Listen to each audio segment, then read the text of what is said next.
The Game of Life and How to Play It by Florence Scovel Shinn. Chapter 1. The Game. Most people consider life a battle, but it is not a battle, it is a game. It is a game, however, which cannot be played successfully without the knowledge of spiritual law.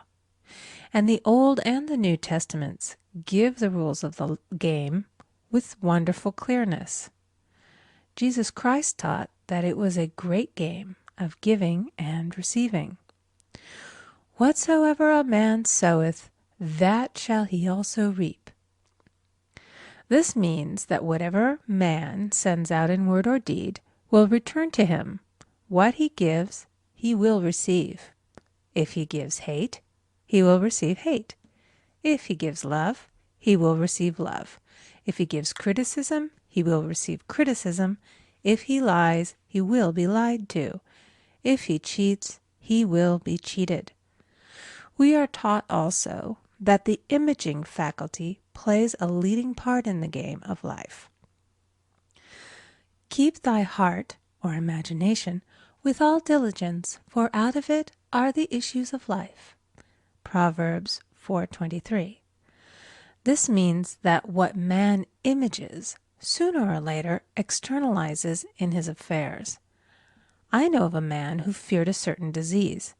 It was a very rare disease and difficult to get, but he pictured it continually and read about it until it manifested in his body and he died, the victim of distorted imagination.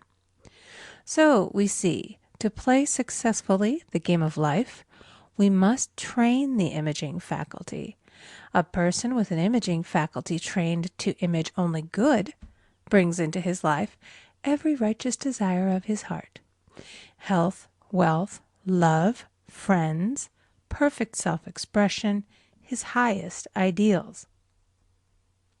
The imagination has been called the scissors of the mind, and it is ever cutting, day by day, the pictures man sees there, and sooner or later he meets his own creations in his outer world. To train the imagination successfully, man must understand the workings of his mind. The Greeks said, "Know thyself." There are three departments of the mind: the subconscious, conscious, and superconscious. The subconscious is simply power without direction. It is like steam or electricity, and it does what it is directed to. It has no power of induction.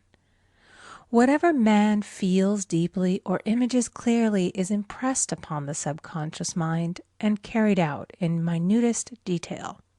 For example, a woman I know, when a child, always made believe she was a widow. She dressed up in black clothes and wore a long black veil, and people thought she was very clever and amusing. She grew up and married a man with whom she was deeply in love. In a short time he died, and she wore black and a sweeping veil for many years. The picture of herself as a widow was so impressed upon the subconscious mind, and in due time worked itself out regardless of the havoc created. The conscious mind has been called mortal or carnal mind. It is the human mind and sees life as it appears to be. It sees death, disaster, sickness, poverty, and limitation of every kind, and it impresses the subconscious. The superconscious mind is the God mind within each man and is the realm of perfect ideas. In it is the perfect pattern spoken of by Plato, the divine design, for there is a divine design for each person. There is a place that you are to fill and no one else can fill, something you are to do which no one else can do. There is a perfect picture of this in the superconscious mind. It usually flashes across the conscious as an unattainable ideal, something too good to be true. In reality, it is man's true destiny or destination flashed to him from the infinite intelligence which is within himself. Many people, however, are in ignorance of their true destinies and are striving for things and situations which do not belong to them and would only bring failure and dissatisfaction if attained. For example, a woman came to me and asked me to speak the word that she would marry a certain man with whom she was very much in love. She called him A.B. I replied that this would be a violation of spiritual law, but that I would speak the word for the right man, the divine selection, the man who belonged to her by divine right.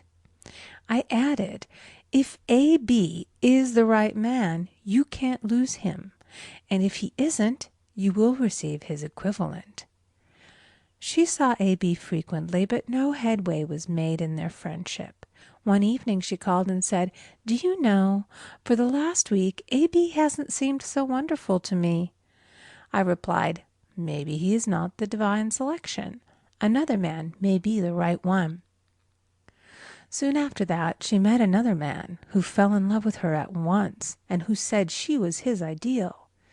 In fact, he said all the things that she had always wished A.B. would say to her. She remarked, it was quite uncanny. She soon returned to his love and lost all interest in A.B. This shows the law of substitution. A right idea was substituted for a wrong one. Therefore, there was no loss or sacrifice involved. Jesus Christ said, "Seek ye first the kingdom of God and his righteousness, and all these things shall be added unto you." And he said the kingdom was within man. The kingdom is the realm of right ideas, or the divine pattern. Jesus Christ taught that man's words played a leading part in the game of life. By your words ye are justified, and by your words ye are condemned. Many people have brought disaster into their lives through idle words. For example, a woman once asked me why her life was now one of poverty, of limitation. Formerly she had a home, was surrounded by beautiful things, and had plenty of money. We found she had often tired of the management of her home and had said repeatedly, "I'm sick and tired of things. I wish I lived in a trunk." And she added, "Today I am living in that trunk." She had spoken herself into a trunk. The subconscious mind has no sense of humor, and people often joke themselves into unhappy experiences. For example, a woman who had a great deal of money joked continually about getting ready for the poorhouse. In a few years she was almost destitute, having impressed the subconscious mind with a picture of lack and limitation. Fortunately, the law works both ways, and a situation of lack may be changed to one of plenty. For example, a woman came to me one hot summer's day for a treatment for prosperity. She was worn out, dejected, and discouraged. She said she possessed just $8 in the world. I said, "Good, we'll bless the $8 and multiply them as Jesus Christ multiplied the loaves and the fishes." For he taught that every man had the power to bless and to multiply, to heal and to prosper.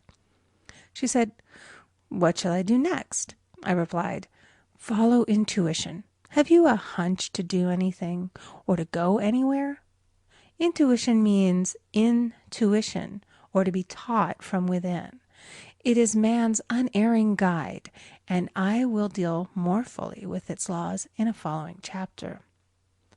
The woman replied, "I don't know. I seem to have a hunch to go home. I've just enough money for car fare." Her home was in a distant city and was one of lack and limitation, and the reasoning mind, or intellect, would have said, "Stay in New York and get work and make some money." I replied, "Then go home. Never violate a hunch." I spoke the following words for her. "Infinite Spirit, open the way for great abundance for She is an irresistible magnet for all that belongs to her by divine right." I told her to repeat it continually also. She left for home immediately, and calling on a woman one day, She linked up with an old friend of her family. Through this friend, she received thousands of dollars in a most miraculous way. She has said to me often, "Tell people about the woman who came to you with $8 and a hunch." There is always plenty on man's pathway, but it can only be brought into manifestation through desire, faith, or the spoken word. Jesus Christ brought out clearly that man must make the first move. Ask, and it shall be given to you. Seek, and ye shall find. Knock, and it shall be opened unto you. Matthew 7:7. In the Scriptures we read, "Concerning the works of my hands, command ye me." Infinite intelligence, God, is ever ready to carry out man's smallest or greatest demands. Every desire, uttered or unexpressed, is a demand. We are often startled by having a wish suddenly fulfilled. For example, one Easter, having seen many beautiful rose trees in the florist's windows, I wished I would receive one, and for an instant saw it mentally being carried in the door. Easter came, and with it a beautiful rose tree. I thanked my friend the following day and told her it was just what I had wanted. She replied, "I didn't send you a rose tree. I sent you lilies." The man had mixed the order and sent me a rose tree simply because I had started the law in action and I had to have a rose tree. Nothing stands between man and his highest ideals and every desire of his heart but doubt and fear. When man can wish without worrying, every desire will be instantly fulfilled. I will explain more fully in a following chapter the scientific reason for this and how fear must be erased from the consciousness. It is man's only enemy. Fear of lack, fear of failure, fear of sickness, fear of loss, and a feeling of insecurity on some plane. Jesus Christ said, "Why are ye fearful, O ye of little faith?" Matthew 8:26.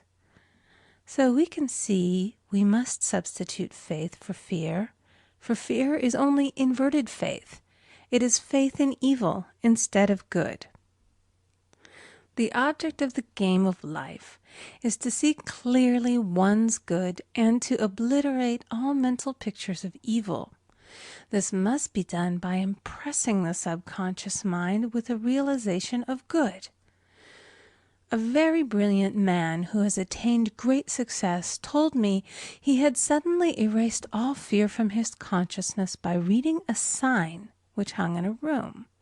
He saw printed in large letters this statement: "Why worry? It will probably never happen." These words were stamped indelibly upon his subconscious mind, and he now has a firm conviction that only good can come into his life, and therefore only good can manifest. In the following chapter, I will deal with the different methods of impressing the subconscious mind. It is man's faithful servant, but one must be careful to give it the right orders. Man has ever a silent listener at his side, his subconscious mind.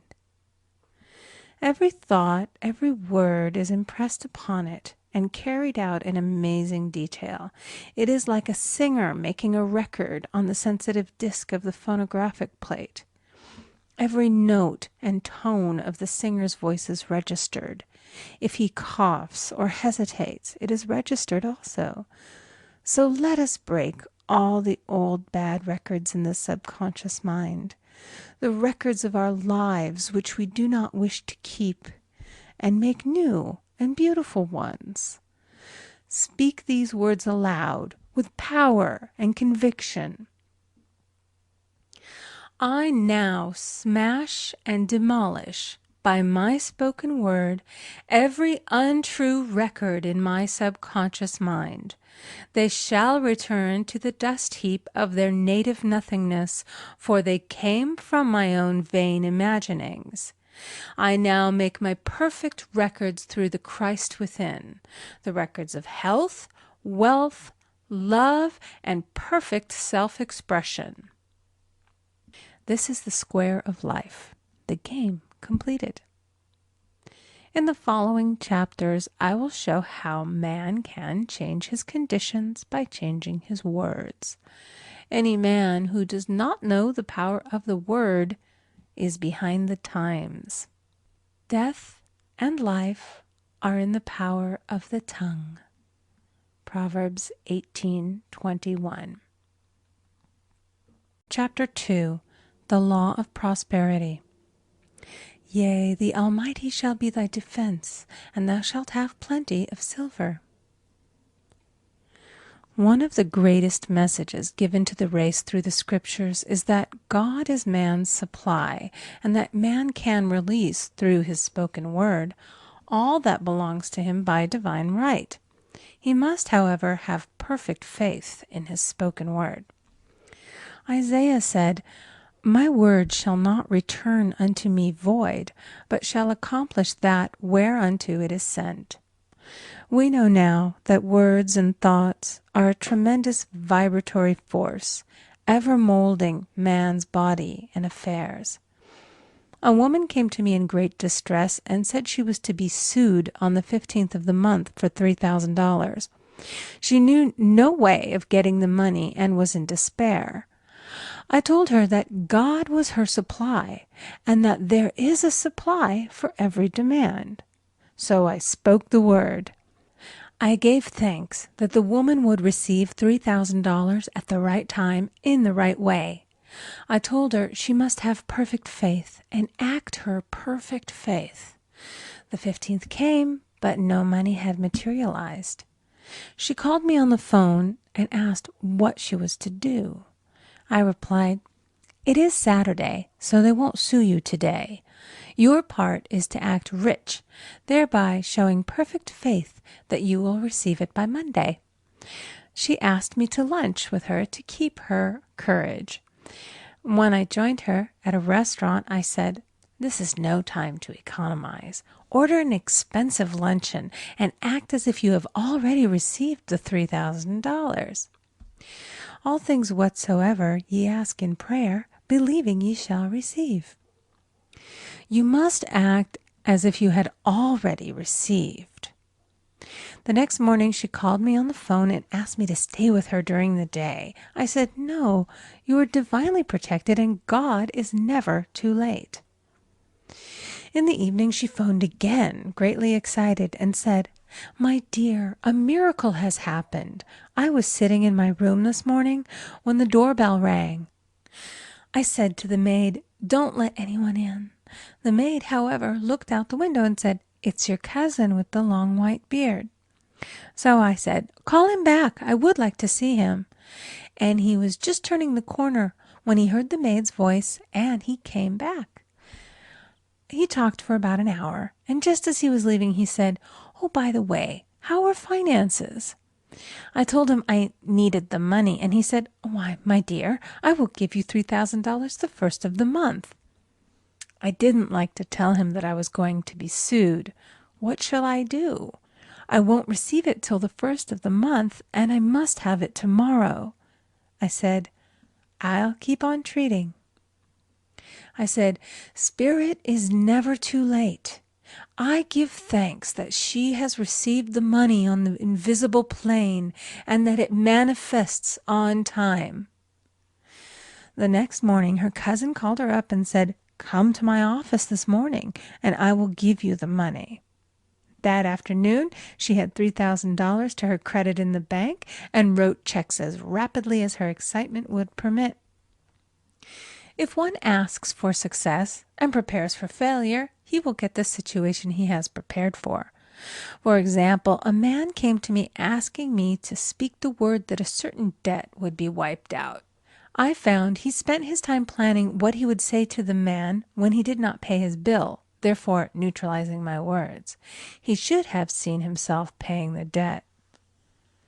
We have a wonderful illustration of this in the Bible, relating to the 3 kings who were in the desert, without water for their men and horses.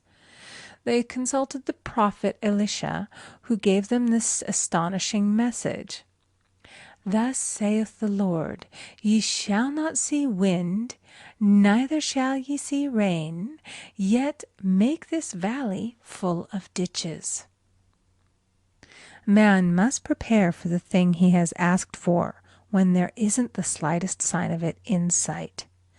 For example, a woman found it necessary to look for an apartment during the year when there was a great shortage of apartments in New York. It was considered almost an impossibility, and her friends were sorry for her and said, "Isn't it too bad? You'll have to store your furniture and live in a hotel." She replied, "You needn't feel sorry for me. I'm a Superman, and I'll get an apartment." She spoke the words, "Infinite Spirit, open the way for the right apartment." She knew there was a supply for every demand, and that she was unconditioned, working on the spiritual plane, and that one with God is a majority. She had contemplated buying new blankets when the tempter, the adverse thought or reasoning mind, suggested, "Don't buy the blankets. Perhaps, after all, you won't get an apartment and you will have no use for them." Promptly she replied to herself, "I'll dig my ditches by buying the blankets." So she prepared for the apartment, acted as though she already had it. She found one in a miraculous way, and it was given to her although there were over 200 other applicants. The blankets showed active faith. It is needless to say that the ditches dug by the 3 kings in the desert were filled to overflowing. Read 2 Kings. Getting into the spiritual swing of things is no easy matter for the average person. The adverse thoughts of doubt and fear surge from the subconscious. They are the army of the aliens, which must be put to flight. This explains why it is so often darkest before the dawn. A big demonstration is usually preceded by tormenting thoughts. Having made a statement of high spiritual truth, one challenges the old beliefs in the subconscious, and error is exposed to be put out. This is the time when one must make his affirmations of truth repeatedly and rejoice and give thanks that he has already received. Before ye call, I shall answer. This means that every good and perfect gift is already man's, awaiting his recognition. Man can only receive what he sees himself receiving. The children of Israel were told that they could have all the land they could see. This is true of every man. He has only the land within his own mental vision. Every great work, every big accomplishment has been brought into manifestation through holding to the vision. And often, just before the big achievement, comes apparent failure and discouragement. The children of Israel, when they reached the promised land, were afraid to go in, for they said it was filled with giants who made them feel like grasshoppers. And there we saw the giants, and we were in our own sight as grasshoppers. This is almost every man's experience. However, the one who knows spiritual law is undisturbed by appearance and rejoices while he is yet in captivity. That is, he holds to his vision and gives thanks that the end is accomplished. He has received. Jesus Christ gave a wonderful example of this. He said to his disciples, "Say not ye, there are yet 4 months, and then cometh the harvest? Behold, I say unto you, lift up your eyes, and look on the fields, for they are ripe already to harvest." His clear vision pierced the world of matter, and he saw clearly the 4th-dimensional world, things as they really are, perfect and complete in divine mind. So man must ever hold the vision of his journey's end and demand the manifestation of that which he has already received. It may be his perfect health, love, supply, self-expression, home, or friends. They are all finished and perfect ideas registered in divine mind, man's own superconscious mind, and must come through him, not to him. For example, a man came to me asking for treatments for success. It was his imperative that he raise, within a certain time, $50,000 for his business. The time limit was almost up when he came to see me in despair. No one wanted to invest in his enterprise, and the bank had flatly refused a loan. I replied, "I suppose you lost your temper while at the bank, therefore your power. You can control any situation if you first control yourself. Go back to the bank," I added, "and I will treat." My treatment was, "You are identified in love with the spirit of everyone connected with the bank. Let the divine idea come out of this situation." He replied, "Woman, you are talking about an impossibility. Tomorrow is Saturday. The bank closes at 12, and my train won't get me there until 10, and the time limit is up tomorrow, and anyway they won't do it. It's too late." I replied, "God doesn't need any time and is never too late. With him, all things are possible." I added, "I don't know anything about business, but I know all about God." He replied, "It all sounds fine when I sit here listening to you, but when I go out, it's terrible." He lived in a distant city, and I did not hear from him for a week. Then came a letter. It read, "You were right. I raised the money, and I will never again doubt the truth of all that you have told me." I saw him a few weeks later, and I said, "What happened? You evidently had plenty of time after all." He replied, "My train was late, and I got there just 15 minutes to 12. I walked into the bank quietly, and I said, 'I have come for the loan.' And they gave it to me without a question." It was the last 15 minutes of the time allotted to him, and Infinite Spirit was not too late. In this instance, the man could never have demonstrated alone. He needed someone to help him hold the vision.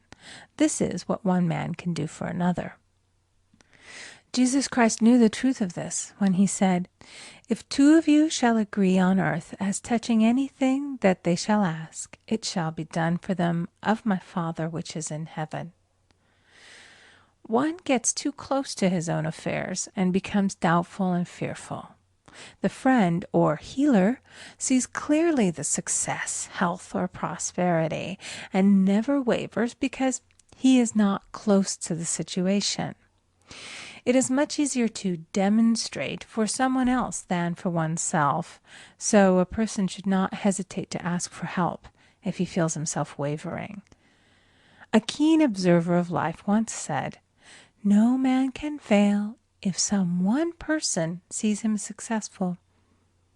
Such is the power of the vision, and many a great man has owed his success to a wife or a sister or a friend who believed in him and held without wavering to the perfect pattern.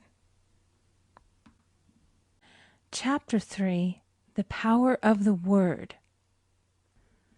By thy words thou shalt be justified, and by thy words thou shalt be condemned. A person knowing the power of the word becomes very careful of his conversation. He has only to watch the reaction of his words to know that they do not return void.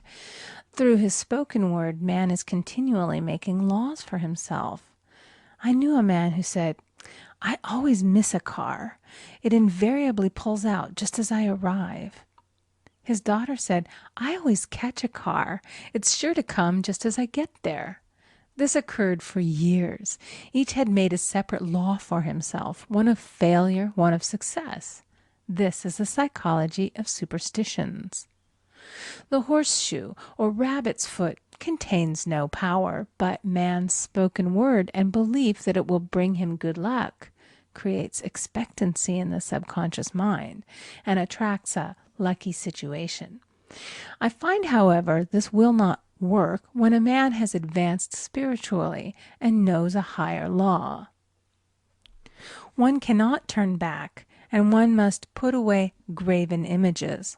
For example, 2 men in my class had had great success in business for several months, when suddenly everything went to smash. We tried to analyze the situation, and I found, instead of making their affirmations and looking to God for success and prosperity, they had each bought a lucky monkey. And I said, "Oh, I see. You have been trusting in the lucky monkeys instead of God. Put away the lucky monkeys and call on the law of forgiveness, for man has power to forgive or neutralize his mistakes." They decided to throw the lucky monkeys down a coal hole, and all went well again. This does not mean, however, that one should throw away every lucky ornament or horseshoe about the house, but he must recognize that the power back of it is the one and only power, God, and that the object simply gives him a feeling of expectancy. I was with a friend one day who was in deep despair. In crossing the street, she picked up a horseshoe. Immediately, she was filled with joy and hope. She said God had sent her the horseshoe in order to keep up her courage. It was indeed, at that moment, about the only thing that could have registered in her consciousness. Her hope became faith, and she ultimately made a wonderful demonstration. I wish to make the point clear that the men previously mentioned they were depending on the monkeys alone, while this woman recognized the power back of the horseshoe. I know in my own case it took a long while to get out of a belief that a certain thing brought disappointment. If the thing happened, disappointment invariably followed. I found the only way I could make a change in the subconscious was by asserting, there are not 2 powers, there is only one power, God. Therefore, there are no disappointments, and this means a happy surprise. I noticed a change at once, and happy surprises commenced coming my way. I have a friend who said nothing could induce her to walk under a ladder. I said, if you are afraid, you are giving into a belief in 2 powers, good and evil, instead of one. As God is absolute, there can be no opposing power unless man makes the false of evil for himself. To show you believe in only one power, God, and that there is no power or reality in evil, walk under the next ladder you see. Soon after, she went to her bank. She wished to open her box in the safety deposit vault, and there stood a ladder on her pathway. It was impossible to reach the box without passing under the ladder. She quailed with fear and turned back. She could not face the lion on her pathway. However, when she reached the street, my words rang in her ears, and she decided to turn and walk under it. It was a big moment in her life, for ladders had held her in bondage for years. She retraced her steps to the vault, and the ladder was no longer there. This so often happens. If one is willing to do a thing that he is afraid to do, he does not have to. It is the law of non-resistance, which is so little understood. Someone has said that courage contains genius and magic. Face a situation fearlessly, and there is no situation to face. It falls away of its own weight. The explanation is that fear attracted the ladder on the woman's pathway, and fearlessness removed it. Thus, the invisible forces are ever working for the man who is always pulling the strings himself, though he does not know it. Owing to the vibratory power of words, whatever man voices, he begins to attract. People who continually speak of disease invariably attract it. After man knows the truth, he cannot be too careful of his words. For example, I have a friend who often says on the phone, "Do come to see me and have a fine old-fashioned chat."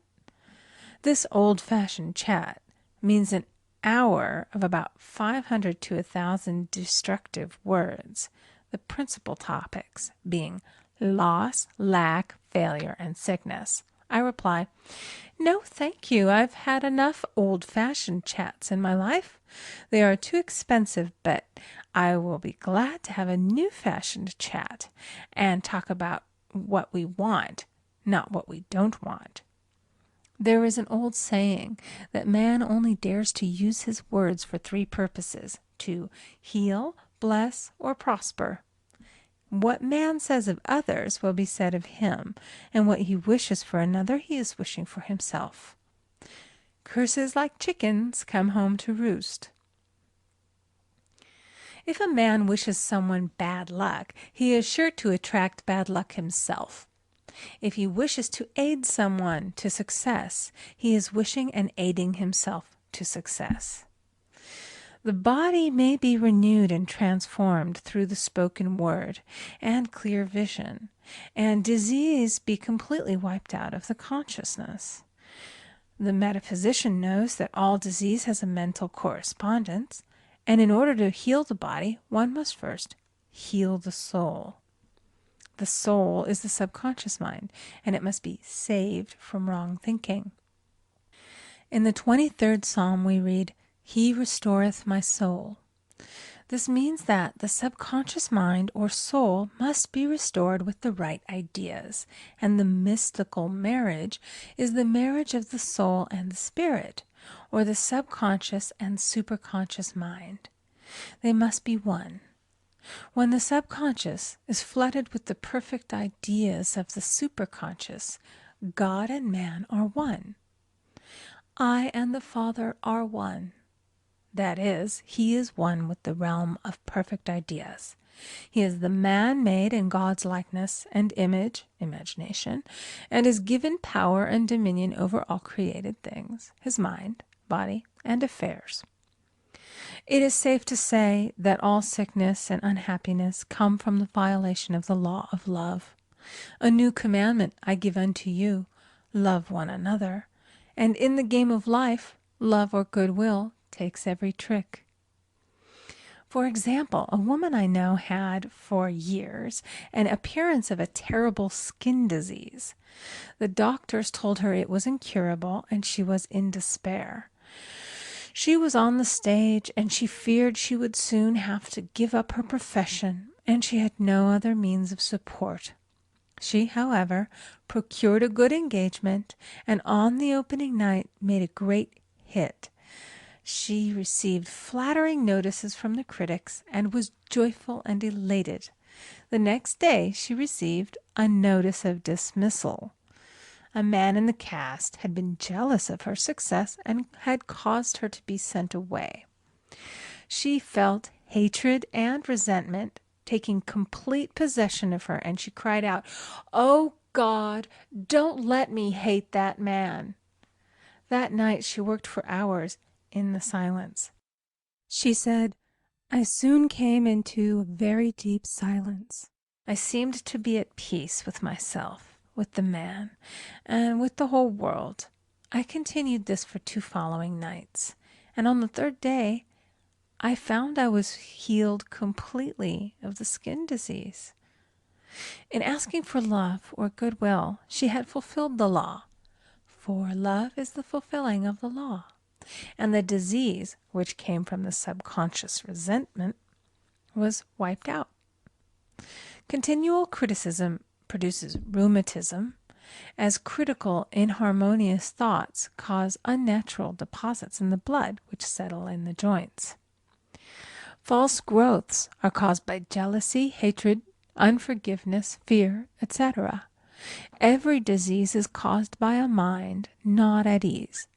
I said once in my class, "There is no use asking anyone, 'What's the matter with you?' We might as well just say, 'Who's the matter with you?'" Unforgiveness is the most prolific cause of disease.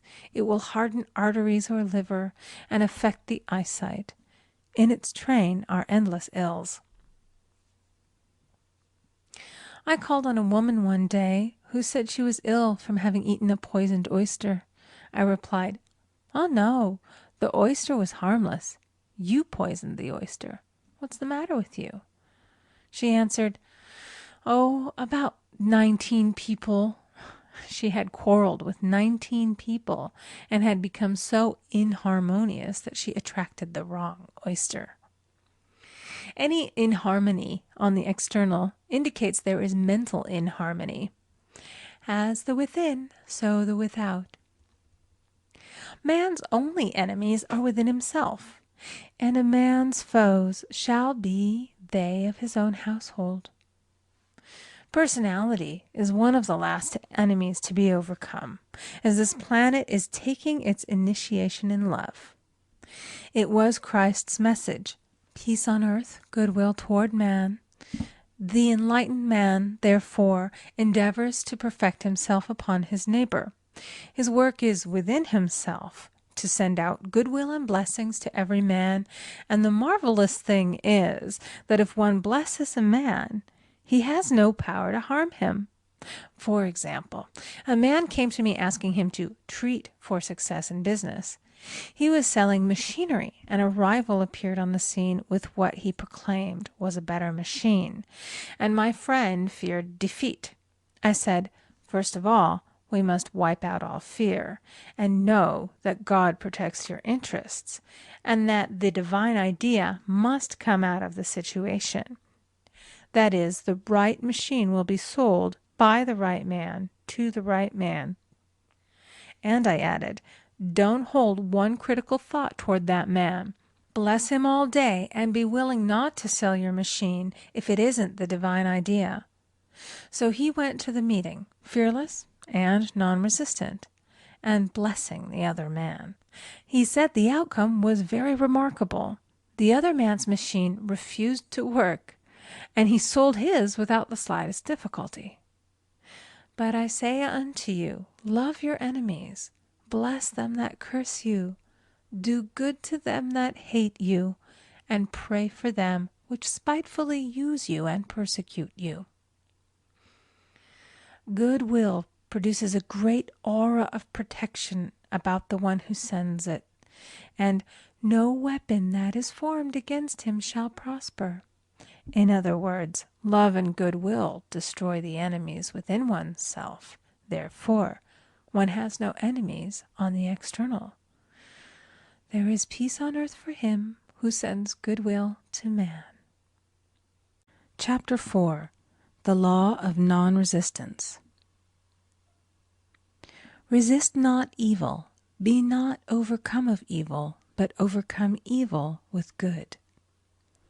Nothing on earth can resist an absolutely non-resistant person. The Chinese say that water is the most powerful element because it is perfectly non-resistant. It can wear away a rock and sleep away all before it. Jesus Christ said, "Resist not evil," for he knew in reality there is no evil, therefore nothing to resist. Evil has come of man's vain imagination, or a belief in two powers, good and evil. There is an old legend that Adam and Eve ate of Maya, the tree of illusion, and saw two powers instead of one power, God. Therefore, evil is a false law man has made for himself through psychoma, or soul sleep.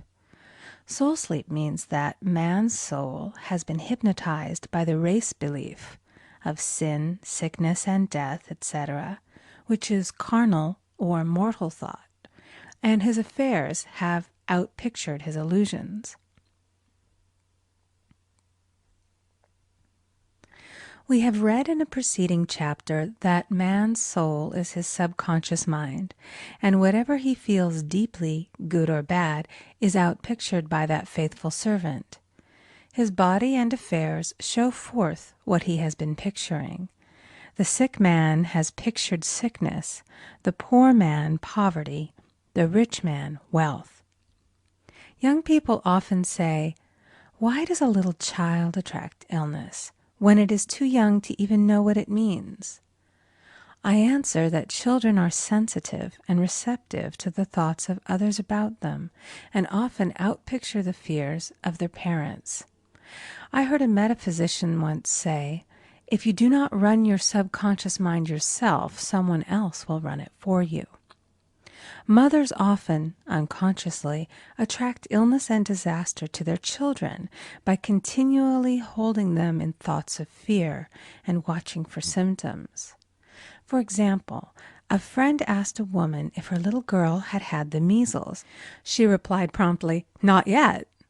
This implied that she was expecting the illness and therefore preparing the way for what she did not want for herself and child. However, the man who is centered and established in his right thinking, the man who sends out only goodwill to his fellow man, and who is without fear, cannot be touched or influenced by the negative thoughts of others.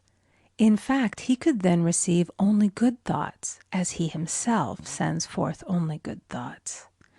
Resistance is hell, for it places man in a state of torment. A metaphysician once gave me a wonderful recipe for taking every trick in the game of life. It is the acme of non-resistance. He gave it in this way. At one time in my life, I baptized children, and of course they had many names. Now I no longer baptize children, but I baptize events. But I give every event the same name.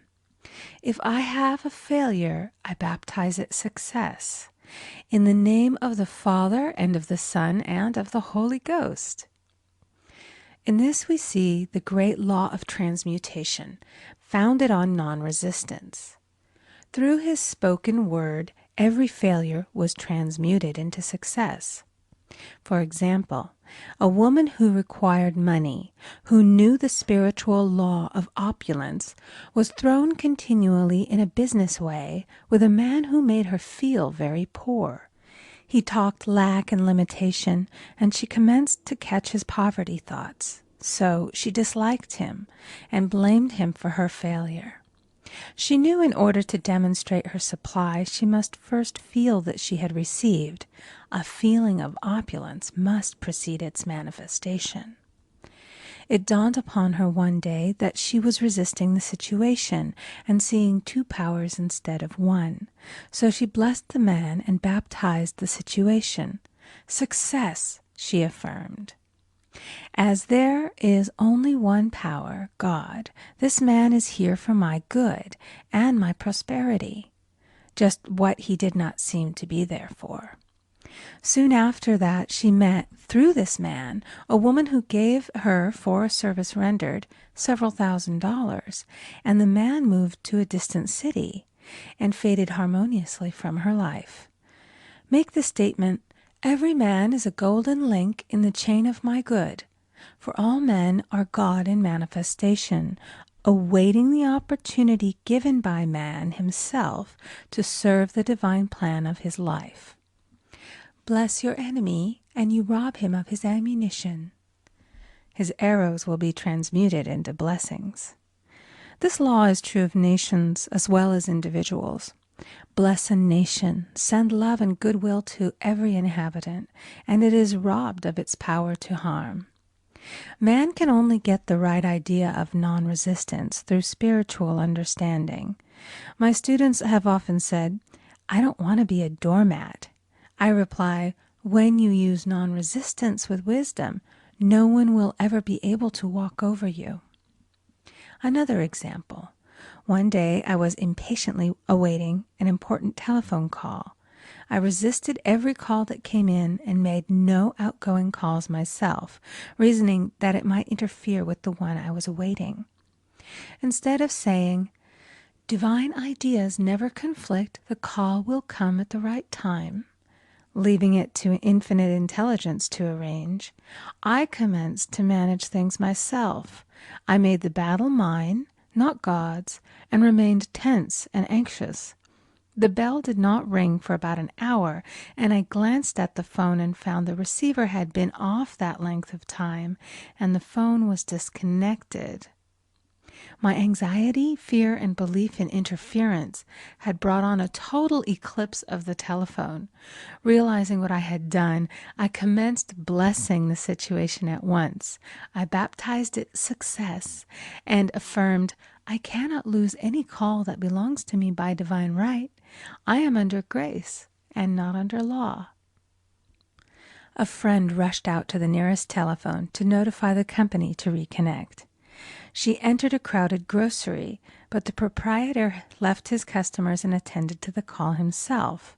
My phone was connected at once, and 2 minutes later I received a very important call, and about an hour afterward, the one I had been awaiting. One's ships come in over a calm sea. So long as man resists a situation, he will have it with him. If he runs away from it, it will run after him. For example, I repeated this to a woman one day, and she replied, "How true that is. I was unhappy at home. I disliked my mother, who was critical and domineering. So I ran away and was married. But I married my mother, for my husband was exactly like my mother, and I had the same situation to face again." Agree with thine adversary quickly. That means agree that the adverse situation is good. Be undisturbed by it, and it falls away of its own weight. None of these things move me is a wonderful affirmation. The inharmonious situation comes from some inharmony within man himself. When there is in him no emotional response to an inharmonious situation, it fades away forever from his pathway. So we see man's work is ever with himself. People have said to me, "Give treatments to change my husband or my brother." I reply, "No, I will give treatments to change you. When you change, your husband and your brother will change." One of my students was in the habit of lying. I told her it was a failure method, and if she lied, she would be lied to. She replied, "I don't care. I can't possibly get along without lying." One day she was speaking on the phone to a man with whom she was very much in love. She turned to me and said, "I don't trust him. I know he's lying to me." I replied, "Well, you lie yourself, so someone has to lie to you, and you will be sure it will be just the person you want the truth of." Some time after that I saw her, and she said, "I'm cured of lying." I questioned, "What cured you?" She replied, "I've been living with a woman who lied worse than I did." One is often cured of his faults by seeing them in others. Life is a mirror, and we find only ourselves reflected in our associates. Living in the past is a failure method and a violation of spiritual law. Jesus Christ said, "Behold, now is the accepted time. Now is the day of salvation." Lot's wife looked back and was turned into a pillar of salt. The robbers of time are the past and the future. Man should bless the past and forget it, if it keeps him in bondage, and bless the future, knowing it has in store for him endless joys. But live fully in the now. For example, a woman came to me complaining that she had no money with which to buy Christmas gifts. She said, "Last year was so different. I had plenty of money and gave lovely presents, and this year I scarcely have a cent." I replied, "You will never demonstrate money while you are pathetic and live in the past. Live fully in the now and get ready to give Christmas presents. Dig your ditches and the money will come." She exclaimed, "I know what to do. I'll buy some tinsel, twine, Christmas seals, and wrapping paper."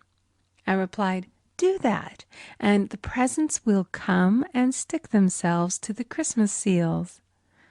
This, too, was showing financial fearlessness and faith in God, as the reasoning mind said, "Keep every cent you have, as you are not sure you will get any more."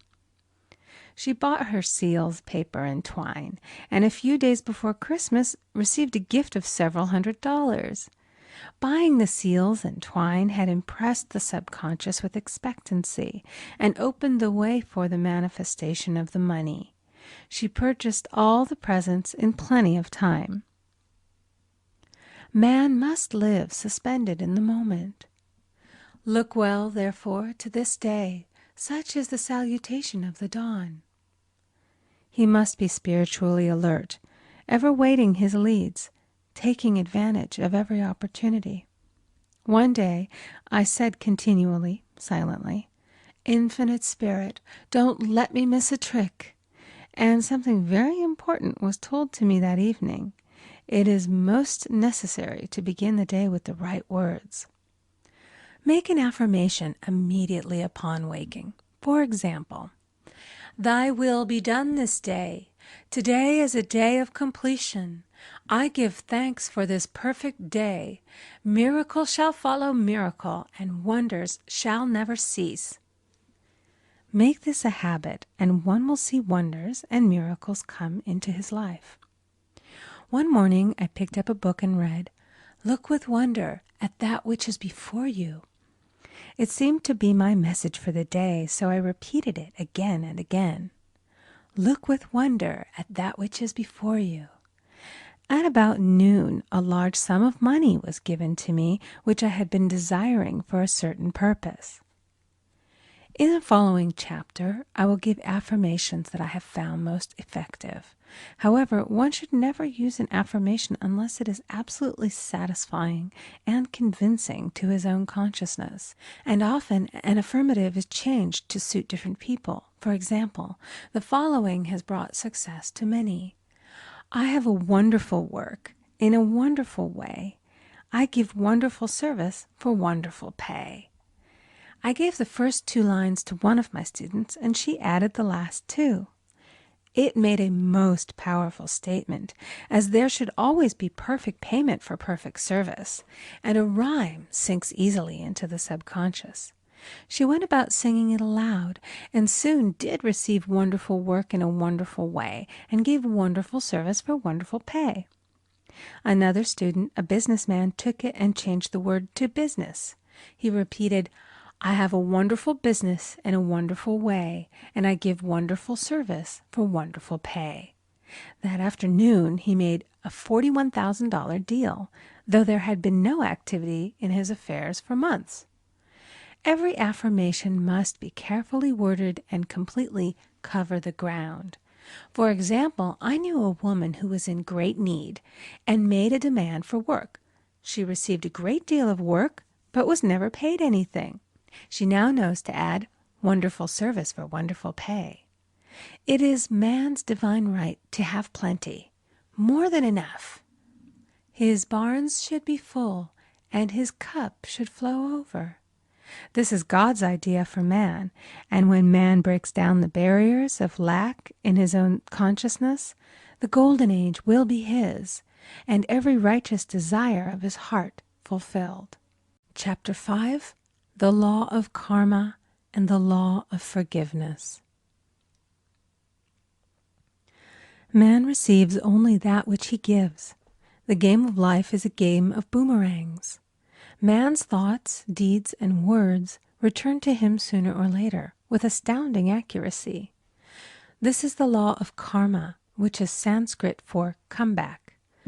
Whatsoever a man soweth, that shall he also reap. For example, a friend told me this story of herself, illustrating the law. She said, "I make all my karma on my aunt. Whatever I say to her, someone says to me. I am often irritable at home, when one day said to my aunt, who was talking to me during dinner, 'No more talk, I wish to eat in peace.' The following day I was lunching with a woman with whom I wished to make a great impression. I was talking animatedly when she said, 'No more talk, I wish to eat in peace.' My friend is high in consciousness, so her karma returns much more quickly than to one on the mental plane. The more man knows, the more he is responsible for, and a person with a knowledge of spiritual law, which he does not practice, suffers greatly in consequence. The fear of the Lord, law, is the beginning of wisdom. If we read the word Lord, law, It will make many passages in the Bible much clearer. Vengeance is mine, I will repay, saith the Lord. Law. It is the law which takes vengeance, not God. God sees man perfect, created in his own image, imagination, and given power and dominion. This is the perfect idea of man, registered in divine mind, awaiting man's recognition. For man can only be what he sees himself to be, and only attain what he sees himself attaining. Nothing ever happens without an onlooker, is an ancient saying. Man first sees his failure or success, his joy or sorrow, before it swings into visibility from the scenes set in his own imagination. We have observed this in the mother picturing disease for her child, or a woman seeing success for her husband. Jesus Christ said, "And ye shall know the truth, and the truth shall make you free." So we see freedom from all unhappy conditions comes through knowledge, a knowledge of spiritual law. Obedience precedes authority, and the law obeys man when he obeys the law. The law of electricity must be obeyed before it becomes man's servant. When handled ignorantly, it becomes man's deadly foe. So with the laws of mind. For example, a woman with a strong personal will wished she owned a house which belonged to an acquaintance, and she often made mental pictures of herself living in the house. In the course of time, the man died, and she moved into the house. Several years afterwards, coming into the knowledge of spiritual law, she said to me, "Do you think I had anything to do with that man's death?" I replied, "Yes, your desire was so strong, everything made way for it. But you paid your karmic debt.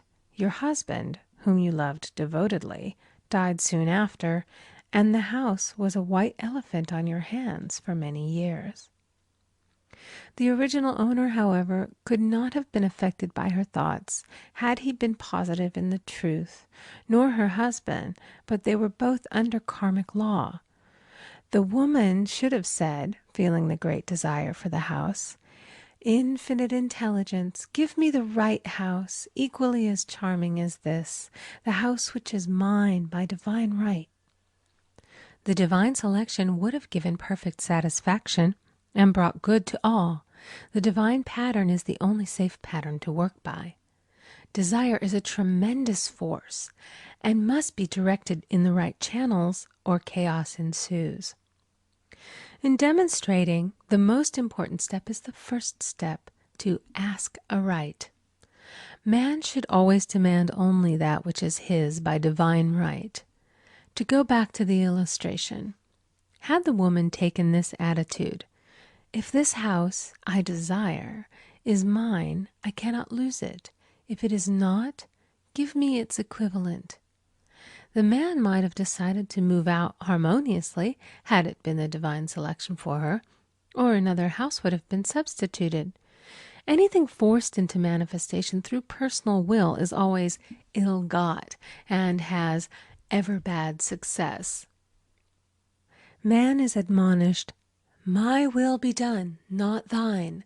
And the curious thing is, man always gets just what he desires when he does relinquish all personal will, thereby enabling infinite intelligence to work through him. "Stand ye still and see the salvation of the Lord." Law. For example, a woman came to me in great distress.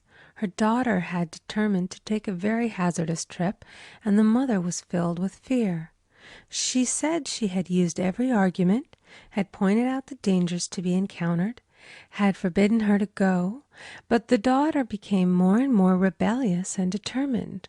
I said to the mother, "You are forcing your personal will upon your daughter, which you have no right to do, and your fear of the trip is only attracting it, for man attracts what he fears." I added, "Let go and take your mental hands off. Put it in God's hands and use this statement: I put this situation in the hands of infinite love and wisdom. If this trip is the divine plan, I bless it and no longer resist. But if it is not divinely planned, I give thanks that it is now dissolved and dissipated." A day or two after that, her daughter said to her, "Mother, I have given up the trip," and the situation returned to its native nothingness. It is learning to stand still which seems so difficult for man. I will deal more fully with this law in the chapter on non-resistance. I will give another example of sowing and reaping, which came in the most curious way. A woman came to me saying she had received a counterfeit $20 bill given to her at the bank. She was much disturbed, for, she said, "The people at the bank will never acknowledge their mistake." I replied, "Let us analyze the situation and find out why you attracted it." She thought a few moments and exclaimed, "I know it. I sent a friend a lot of stage money just for a joke." So the law had sent her some stage money, for it doesn't know anything about jokes. I said, "Now we will call on the law of forgiveness and neutralize the situation."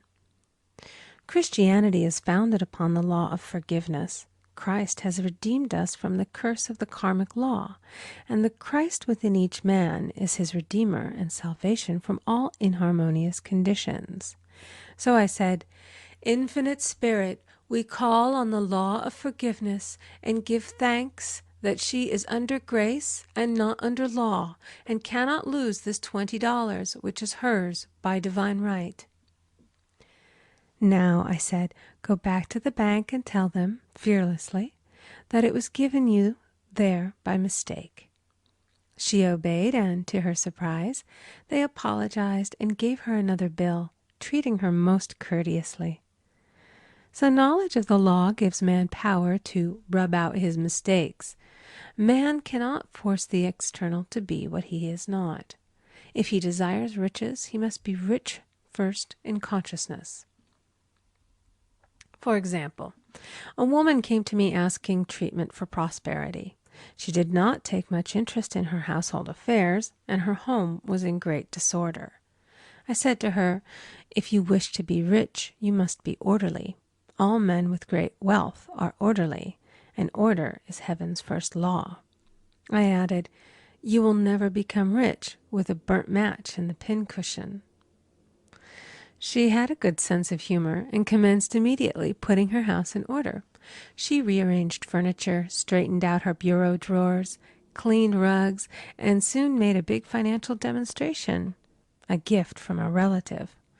The woman herself became made over and keeps herself keyed up financially by being ever watchful of the external and expecting prosperity, knowing God is her supply. Many people are in ignorance of the fact that gifts and things are investments, and that hoarding and saving invariably lead to loss. "There is that scattereth, and yet increaseth. There is that withholdeth more than is meet, but it tendeth to poverty." For example, I knew a man who wanted to buy a fur-lined overcoat. He and his wife went to various shops, but there was none he wanted. He said they were all too cheap-looking.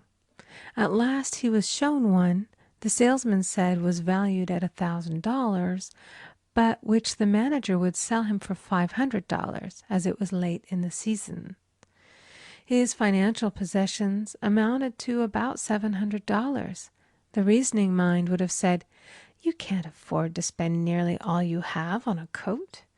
But he was very intuitive and never reasoned. He turned to his wife and said, "If I get this coat, I'll make a ton of money." So his wife consented, weakly. About a month later, he received a $10,000 commission. The coat made him feel so rich, it linked him with success and prosperity. Without the coat, he would not have received the commission. It was an investment paying large dividends. If man ignores these leadings to spend or to give, the same amount of money will go in an uninteresting or unhappy way. For example, a woman told me on Thanksgiving Day she informed her family that they could not afford a Thanksgiving dinner. She had the money, but decided to save it. A few days later, someone entered her room and took from the bureau drawer the exact amount the dinner would have cost. The law always stands back of the man who spends fearlessly with wisdom. For example, one of my students was shopping with her little nephew. The child clamored for a toy, which she told him she could not afford to buy. She realized suddenly that she was seeking lack and not recognizing God as her supply. So she bought the toy and on her way home picked up in the street the exact amount of money she had paid for it. Man's supply is inexhaustible and unfailing when fully trusted, but faith or trust must precede the demonstration. According to your faith be it unto you. Faith is the substance of things hoped for and the evidence of things not seen. For faith holds the vision steady, and the adverse pictures are dissolved and dissipated, and in due season we shall reap, if we faint not. Jesus Christ brought the good news, the gospel, that there was a higher law than the law of karma, and that law transcends the law of karma. It is the law of grace or forgiveness. It is the law which frees man from the law of cause and effect, the law of consequence. Under grace, not under law. We are told that on this plane, man reaps where he has not sown. The gifts of God are simply poured out upon him. All that the kingdom affords is his. This continued state of bliss awaits the man who has overcome the race or world thought. In the world thought there is tribulation, but as Jesus Christ said, "Be of good cheer, I have overcome the world." The world thought is that of sin, sickness, and death. He saw their absolute unreality and said, "Sickness and sorrow shall pass away, and death itself, the last enemy, be overcome." We now know, from a scientific standpoint, that death could be overcome by stamping the subconscious mind with the conviction of eternal youth and eternal life. The subconscious, being simply power without direction, carries out orders without questioning. Working under the direction of the superconscious, the Christ or God within man, the resurrection of the body would be accomplished. Man would no longer throw off his body in death. It would be transformed into the body electric, sung by Walt Whitman, for Christianity is founded upon the forgiveness of sins and an empty tomb. Chapter 6. Casting the burden, impressing the subconscious. When man knows his own powers and the workings of his mind, his great desire is to find an easy and quick way to impress the subconscious with good, for simply an intellectual knowledge of the truth will not bring results. In my own case, I found the easiest way is in casting the burden. A metaphysician once explained it in this manner. He said, "The only thing which gives anything weight in nature is the law of gravitation, and if a boulder could be taken high above the planet, there would be no weight in that boulder." And that is what Jesus Christ meant when he said, "My yoke is easy and my burden is light." He had overcome the world vibration and functioned in the fourth dimensional realm, where there is only perfection, completion, life, and joy. He said, "Come to me, all ye that labor and are heavy laden, and I will give you rest. Take my yoke upon you, for my yoke is easy and my burden is light." We are also told in the 55th Psalm to cast thy burden upon the Lord. Many passages in the Bible state that the battle is God's, not man's, and that man is always to stand still and see the salvation of the Lord. This indicates that the superconscious mind, or Christ within, is the department which fights man's battle and relieves him of his burdens. We see, therefore, that man violates law if he carries a burden, and a burden is an adverse thought or condition, and this thought or condition has its root in the subconscious.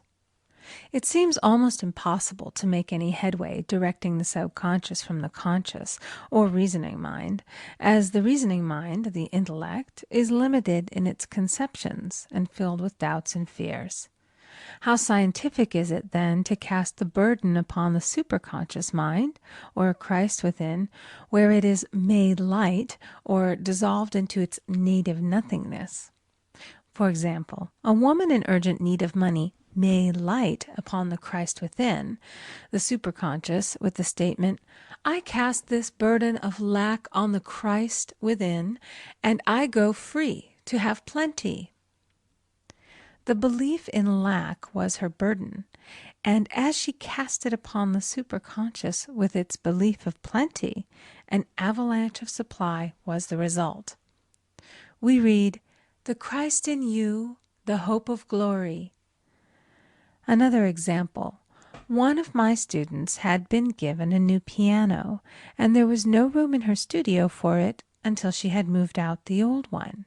She was in a state of perplexity. She wanted to keep the old piano, but knew of no place to send it.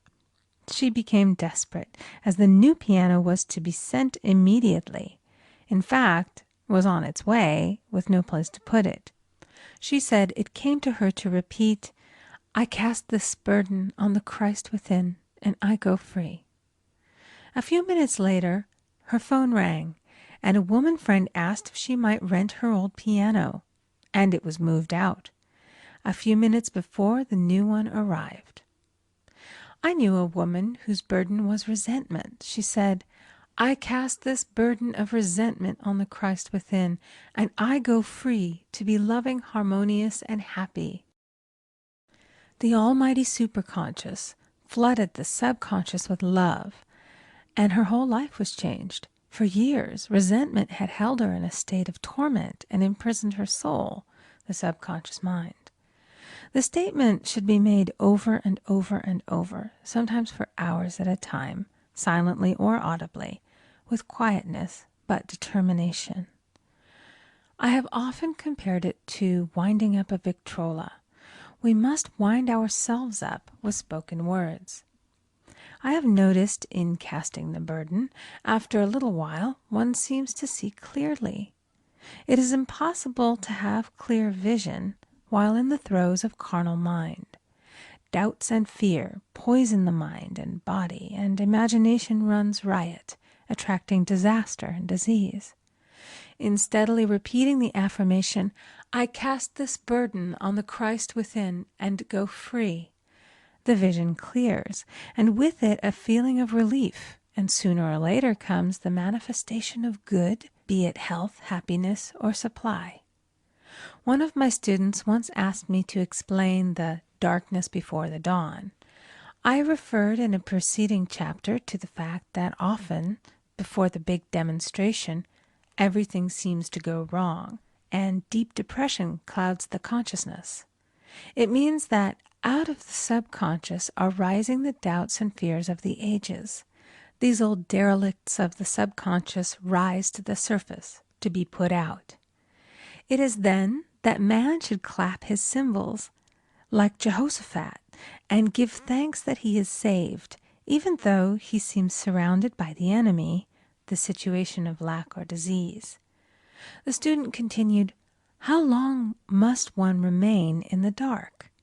And I replied, "Until one can see in the dark." And casting the burden enables one to see in the dark. In order to impress the subconscious, active faith is always essential. Faith without works is dead.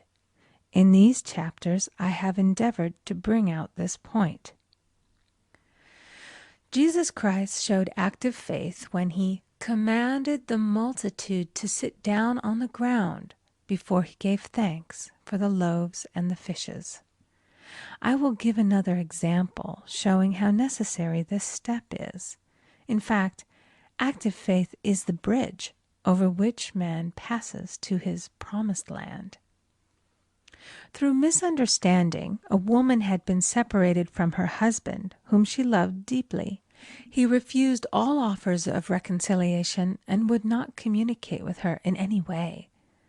Coming into the knowledge of spiritual law, she denied the appearance of separation. She made this statement: "There is no separation in divine mind. Therefore, I cannot be separated from the love and companionship which are mine by divine right."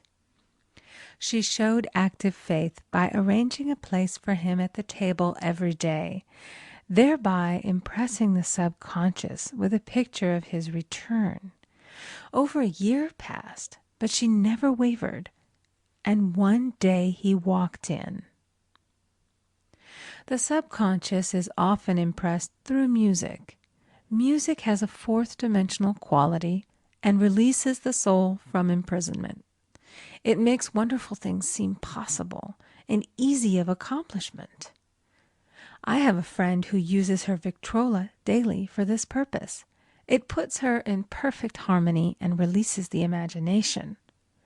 Another woman often dances while making her affirmations. The rhythm and harmony of music and motion carry her words forth with tremendous power. The student must remember also not to despise the day of small things. Invariably, before a demonstration come signs of land. Before Columbus reached America, he saw birds and twigs, which showed him land was near. So it is with a demonstration, but often the student mistakes it for the demonstration itself and is disappointed. For example, a woman had spoken the word for a set of dishes. Not long afterwards, a friend gave her a dish which was old and cracked. She came to me and said, "Well, I asked for a set of dishes, and all I got was a cracked plate." I replied, "The plate was only signs of land. It shows your dishes are coming. Look upon it as birds and seaweed." And not long afterwards, the dishes came. Continually making believe impresses the subconscious. If one makes believe he is rich and makes believe he is successful, in due time he will reap. Children are always making believe, and "except ye be converted and become as little children, ye shall not enter the kingdom of heaven."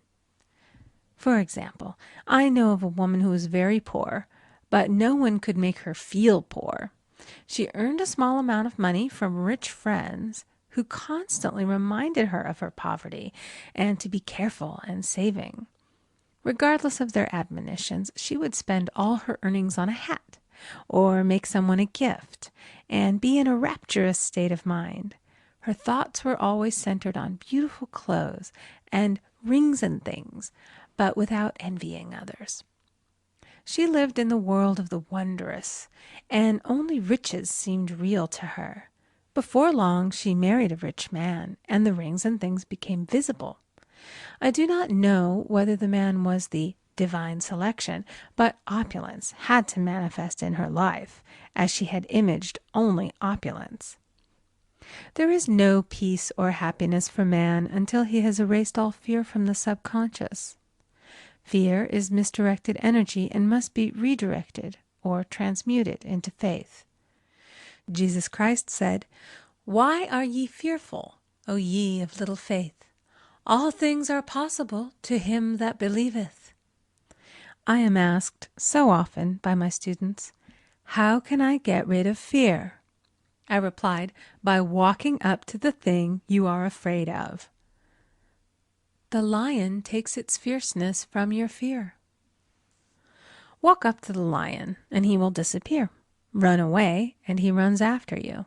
I have shown in previous chapters how the lion of lack disappeared when the individual spent money fearlessly, showing faith that God was his supply and therefore unfailing. Many of my students have come out of the bondage of poverty and are now bountifully supplied through losing all fear of letting money go out. The subconscious is impressed with the truth that God is the giver and the gift. Therefore, as one is one with the giver, he is one with the gift. A splendid statement is, I now thank God the giver for God the gift. Man has so long separated himself from his good and his supply through thoughts of separation and lack that sometimes it takes dynamite to dislodge these false ideas from the subconscious, and the dynamite is a big situation. We see in the foregoing illustration how the individual was freed from his bondage by showing fearlessness. Man should watch himself hourly to detect if his motive for action is fear or faith. Choose ye this day whom we shall serve, fear or faith. Perhaps one's fear is of personality. Then do not avoid the people feared. Be willing to meet them cheerfully, and they will either prove golden links in the chain of one's good or disappear harmoniously from one's pathway. Perhaps one's fear is of disease or germs. Then one should be fearless and undisturbed in a germ-laden situation, and he would be immune. One can only contract germs while vibrating at the same rate as the germ, and fear drags men down to the level of the germ. Of course, the disease-laden germ is the product of carnal mind, as all thought must objectify. Germs do not exist in the superconscious or divine mind, therefore are the products of man's vain imagination. In the twinkling of an eye, man's release will come when he realizes there is no power in evil. The material world will fade away, and the fourth dimensional world, the world of the wondrous, will swing into manifestation.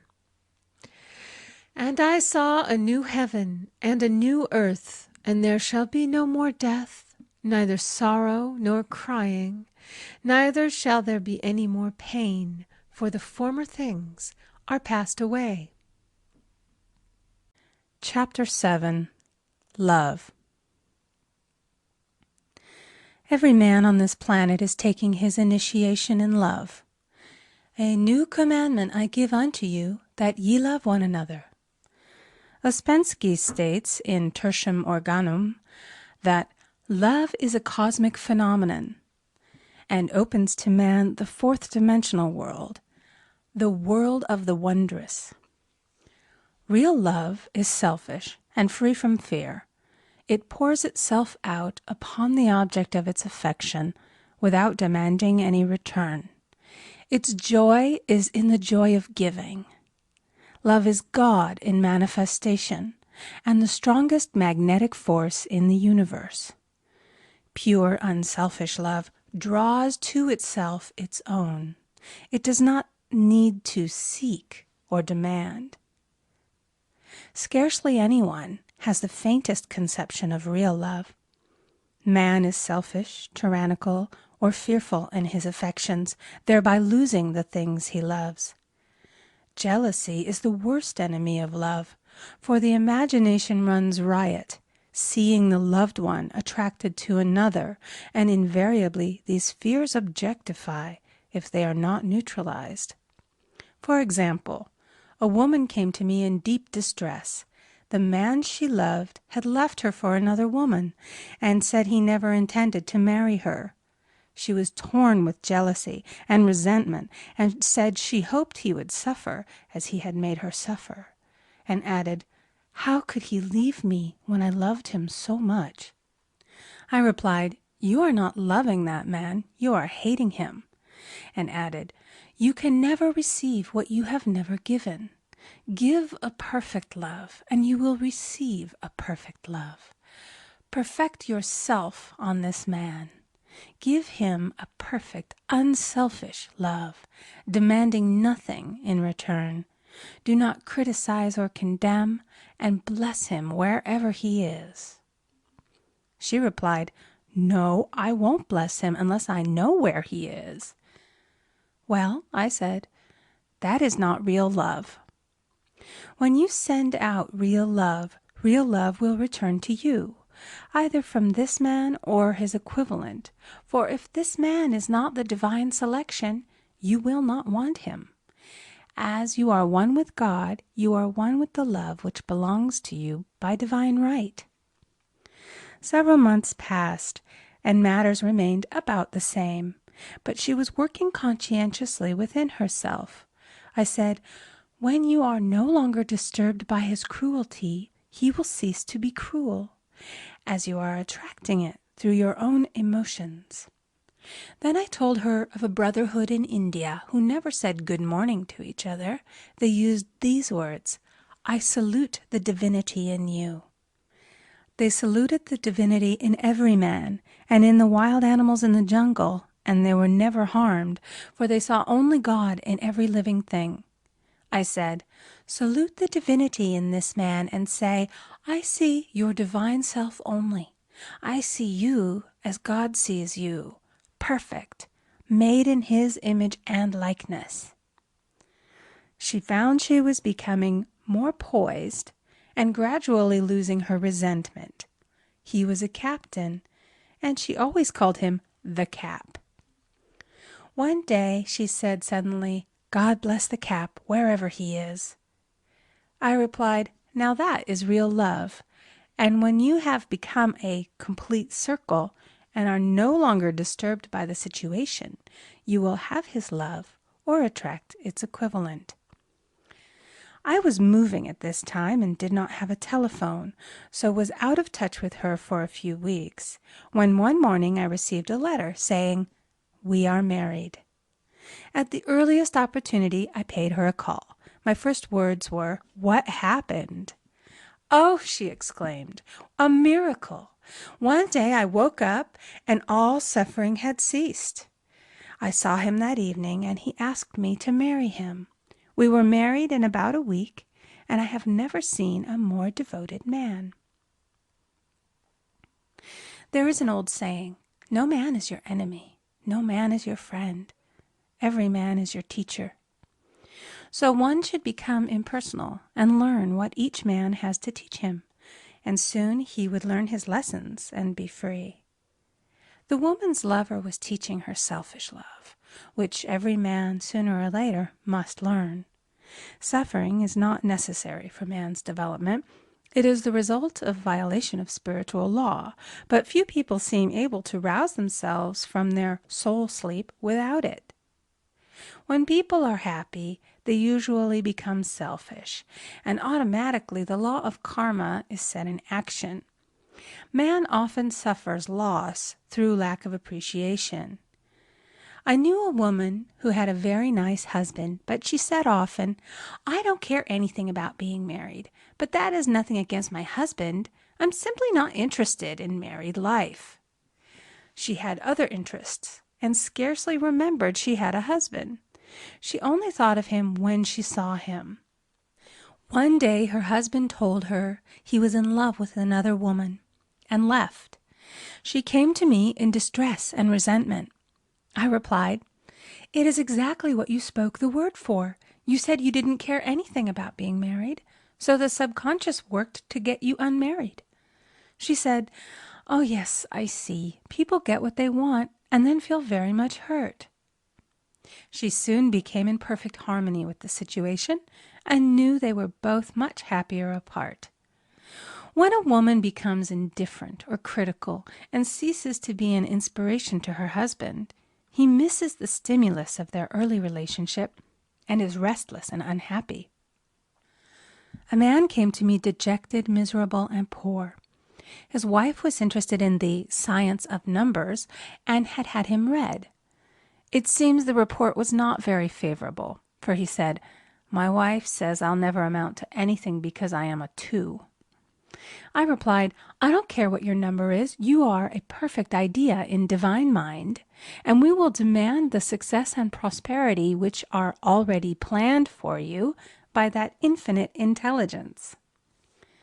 Within a few weeks, he had a very fine position, and a year or two later, he achieved a brilliant success as a writer.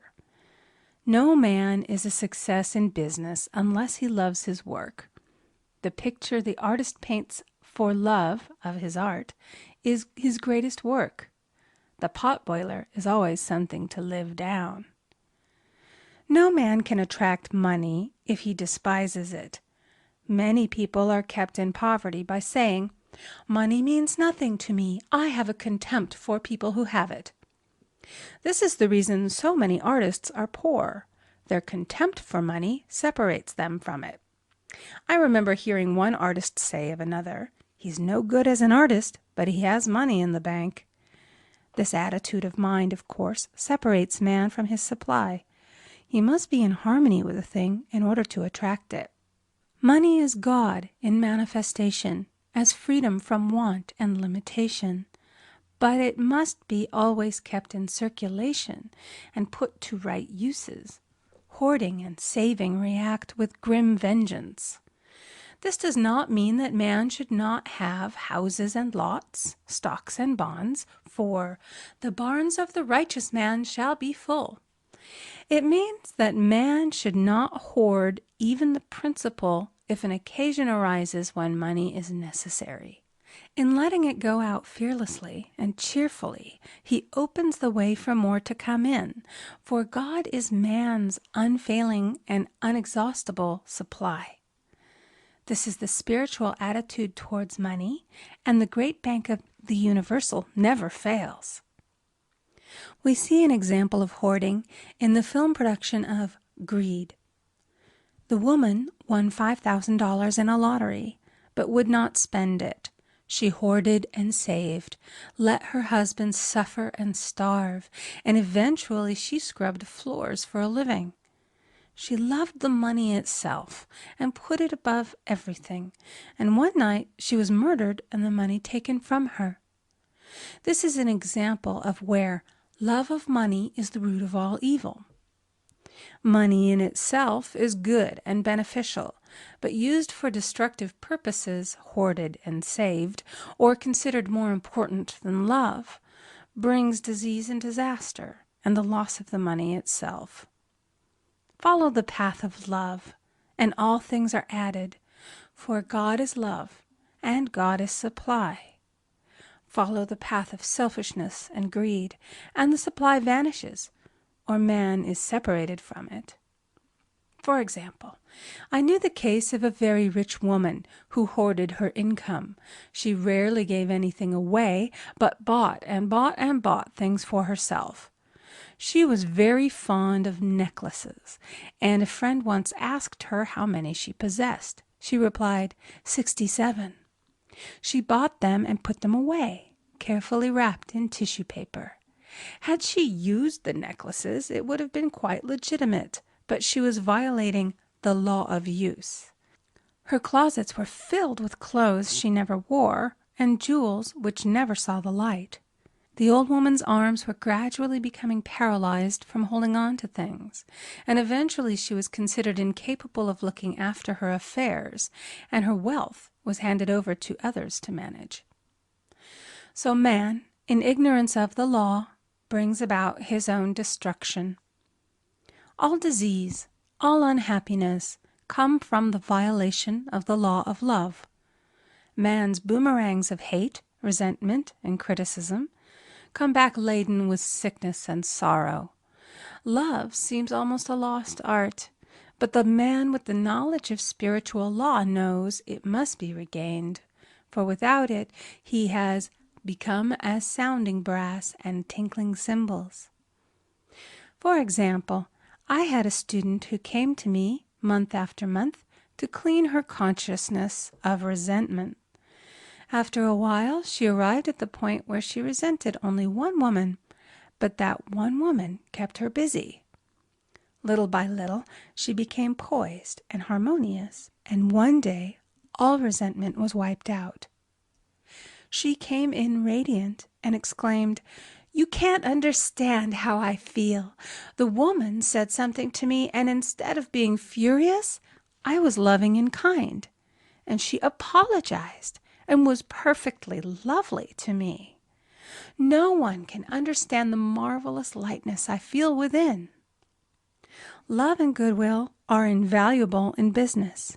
For example, a woman came to me complaining of her employer. She said she was cold and critical, and she knew she did not want her in the position. Well, I replied, salute the divinity in the woman and send her love. She said, I can't. She's a marble woman. I answered, you remember the story of the sculptor who asked for a certain piece of marble? He was asked why he wanted it, and he replied, because there is an angel in the marble. And out of it he produced a wonderful work of art. She said, very well, I'll try it. A week later she came back and said, I did what you told me, and now the woman is very kind, and took me out in her car. People are sometimes filled with remorse for having done someone an unkindness, perhaps years ago. If the wrong cannot be righted, its effect can be neutralized by doing someone a kindness in the present. This one thing I do, forgetting those things which are behind, and reaching forth unto those things which are before. Sorrow, regret, and remorse tear down the cells of the body and poison the atmosphere of the individual. A woman said to me in deep sorrow, treat me to be happy and joyous, for my sorrow makes me so irritable with the members of my family that I keep making more karma. I was asked to treat a woman who was mourning for her daughter. I denied all belief in loss and separation and affirmed that God was the woman's joy, love, and peace.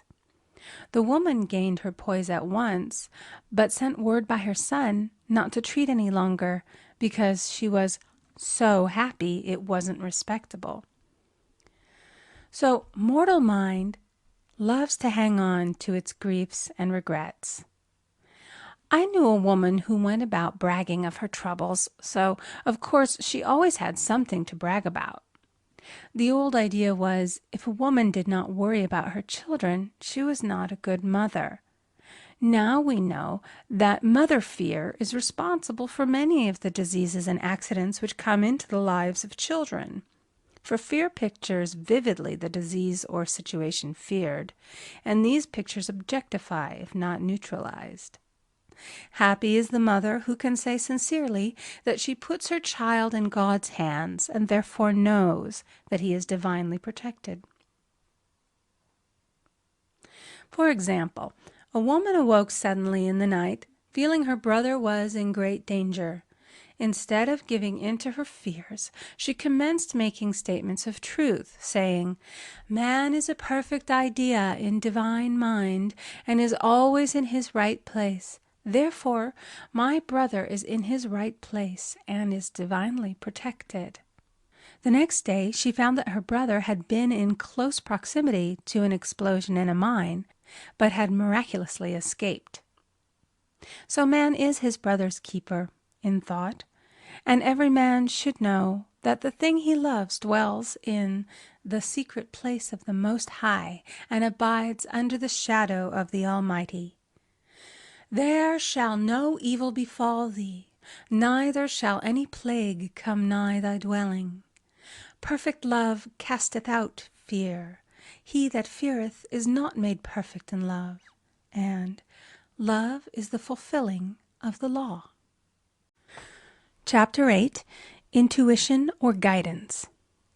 In all thy ways acknowledge him, and he shall direct thy paths. There is nothing too great of accomplishment for the man who knows the power of his word, and who follows his intuitive leads. By the word he starts in action unseen forces, and can rebuild his body or remold his affairs. It is therefore of the utmost importance to choose the right words, and the student carefully selects the affirmation he wishes to catapult into the invisible. He knows that God is his supply, and that there is a supply for every demand, and that his spoken word releases this supply. Ask, and ye shall receive. Man must make the first move. Draw nigh to God, and he will draw nigh to you. I have often been asked just how to make a demonstration. I reply, speak the word, and then do not do anything until you get a definite lead. Demand the lead, saying, Infinite Spirit, reveal to me the way. Let me know if there's anything for me to do. The answer will come through intuition, or hunch, a chance remark from someone, or a passage in a book, etc., etc. The answers are sometimes quite startling in their exactness. For example, a woman desired a large sum of money. She spoke the words, Infinite Spirit, open the way for my immediate supply. Let all that is mine by divine right now reach me in great avalanches of abundance. Then she added, give me a definite lead. Let me know if there is anything for me to do. The thought came quickly. Give a certain friend, who had helped her spiritually, $100. She told her friend, who said, wait and get another lead before giving it. So she waited, and that day met a woman who said to her, I gave someone $1 today. It was just as much for me as it would be for you to give someone 100. This was indeed an unmistakable lead, so she knew she was right in giving the $100. It was a gift which proved a great investment, for shortly after that, a large sum of money came to her in a remarkable way. Giving opens the way for receiving. In order to create activity in finances, one should give. Tithing, or giving 1/10 of one's income, is an old Jewish custom and is sure to bring increase. Many of the richest men in the country have been tithers and have never known it to fail as an investment. The 10th part goes forth and returns blessed and multiplied, but the gift or tithe must be given with love and cheerfulness, for God loveth a cheerful giver. Bills should be paid cheerfully. All money should be sent forth fearlessly and with a blessing. This attitude of mind makes man master of money. It is his to obey, and his spoken word then opens vast reservoirs of wealth. Man himself limits his supply by his limited vision. Sometimes the student has a great realization of wealth, but is afraid to act. The vision and action must go hand in hand, as in the case of the man who bought the fur-lined overcoat. A woman came to me asking me to speak the word for a position. So I demanded, Infinite Spirit, open the way for this woman's right position. Never ask for just a position. Ask for the right position, the place already planned in divine mind, as it is the only one that will give satisfaction. I then gave thanks that she had already received, and that it would manifest quickly. Very soon she had 3 positions offered her, 2 in New York and 1 in Palm Beach, and she did not know which one to choose. I said, ask for a definite lead. The time was almost up and was still undecided when one day she telephoned. When I woke up this morning, I could smell Palm Beach. She had been there before and knew its balmy fragrance. I replied, well, if you can smell Palm Beach from here, it's certainly your lead. She accepted the position, and it proved a great success. Often one's lead comes at an unexpected time. One day I was walking down the street when suddenly I felt a strong urge to go to a certain bakery a block or 2 away. The reasoning mind resisted, arguing, there's nothing there that you want. However, I had learned not to reason, so I went to the bakery, looked at everything, and there was certainly nothing there that I wanted. But coming out, I encountered a woman I had thought of often, and who was in great need of the help which I could give her. So often, one goes for one thing and finds another. Intuition is a spiritual faculty and does not explain, but simply points the way. A person often receives a lead during a treatment. The idea that comes may seem quite irrelevant, but some of God's leadings are mysterious. In the class one day, I was treating that each individual would receive a definite lead. A woman came to me afterwards and said, "While you were treating, I got the hunch to take my furniture out of storage and get an apartment." The woman had come to be treated for health. I told her I knew in getting a home of her own, her health would improve. And I added, "I believe your trouble, which is a congestion, has come from having things stored away. Congestion of things causes congestion in the body. You have violated the law of use, and your body is paying the penalty." So I gave thanks that divine order was established in her mind, body, and affairs. People little dream of how their affairs react on the body. There is a mental correspondence for every disease. A person might receive instantaneous healing through the realization of his body being a perfect idea in divine mind, and therefore whole and perfect, but if he continues his destructive thinking, hoarding, hating, fearing, condemning, the disease will return. Jesus Christ knew that all sickness came from sin, but admonished the leper after the healing to go and sin no more, lest a worse thing come upon him. So man's soul, or subconscious mind, must be washed whiter than snow for permanent healing. And the metaphysician is always delving deep for the correspondence. Jesus Christ said, "Condemn not, lest ye also be condemned. Judge not, lest ye be judged." Many people have attracted disease and unhappiness through the condemnation of others. What man condemns in others, he attracts to himself. For example, a friend came to me in anger and distress because her husband had deserted her for another woman. She condemned the other woman and said continually, "She knew he was a married man. She had no right to accept his attentions." I replied, "Stop condemning the woman. Bless her and be through with the situation. Otherwise, you are attracting the same thing to yourself." She was deaf to my words, and a year or two later became deeply interested in a married man herself. Man picks up a live wire whenever he criticizes or condemns, and may expect a shock. Indecision is a stumbling block in many a pathway. In order to overcome it, make the statement repeatedly, "I am always under direct inspiration. I make right decisions quickly." These words impress the subconscious, and soon one finds himself awake and alert, making his right moves without hesitation. I have found it destructive to look to the psychic plane for guidance, as it is the plane of many minds and not the one mind. As man opens his mind to subjectivity, he becomes a target for destructive forces. The psychic plane is the result of man's mortal thought and is on the plane of opposites. He may receive either good or bad messages. The science of numbers and the reading of horoscopes keep man down the mental or mortal plane, for they deal only with the karmic path.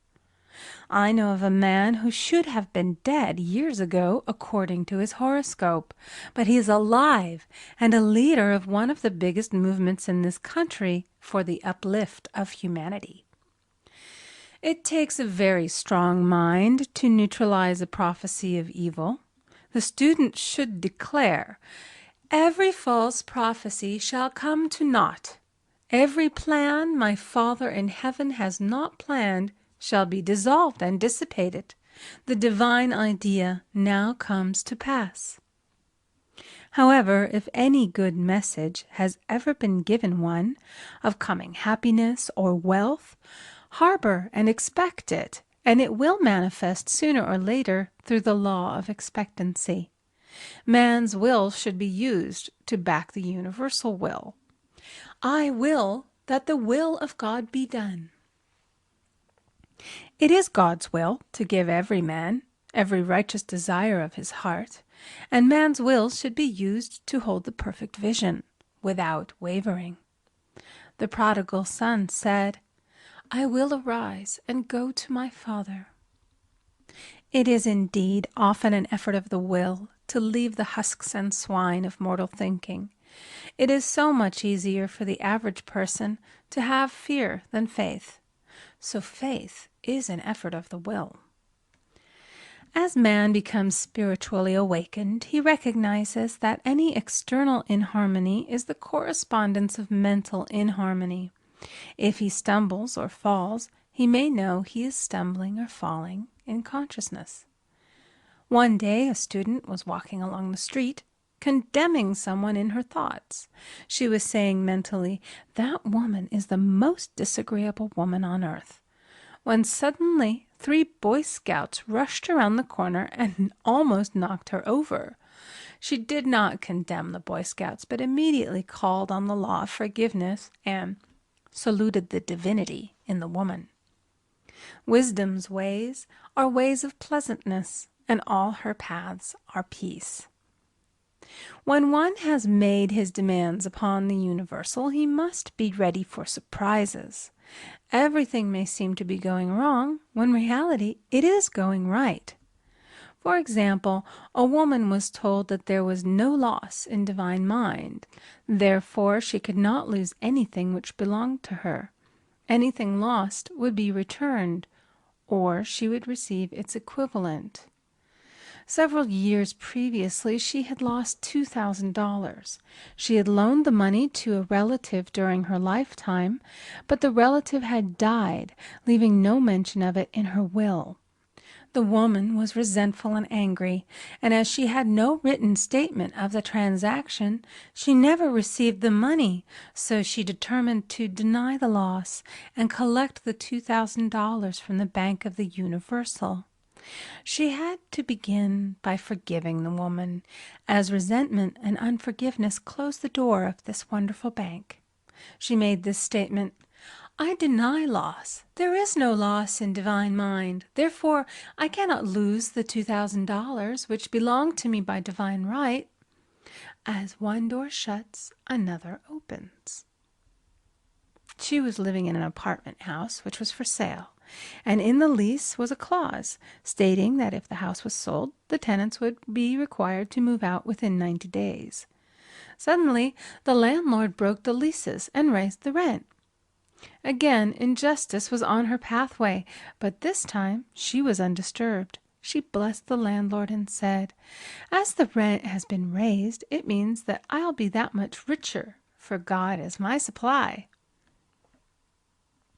The new leases were made out for the advanced rent, but by some divine mistake, the 90-day clause had been forgotten. Soon after, the landlord had an opportunity to sell the house. On account of the mistake in the new leases, the tenants held possession for another year. The agent offered each tenant $200 if he would vacate. Several families moved. 3 remained, including the woman. A month or 2 passed, and the agent again appeared. This time he said to the woman, will you break your lease for the sum of $1,500? It flashed upon her, here comes the $2,000.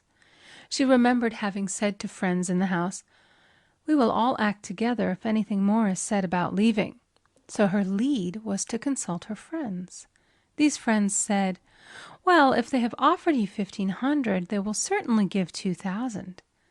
So she received a check for $2,000 for giving up the apartment. It was certainly a remarkable working of the law, and the apparent injustice was merely an opening for the way for her demonstration. It proved that there is no loss, and when man takes his spiritual stand, he collects all that is his from this great reservoir of good. I will restore to you the years the locusts have eaten. The locusts are the doubts, fears, resentments, and regrets of mortal thinking.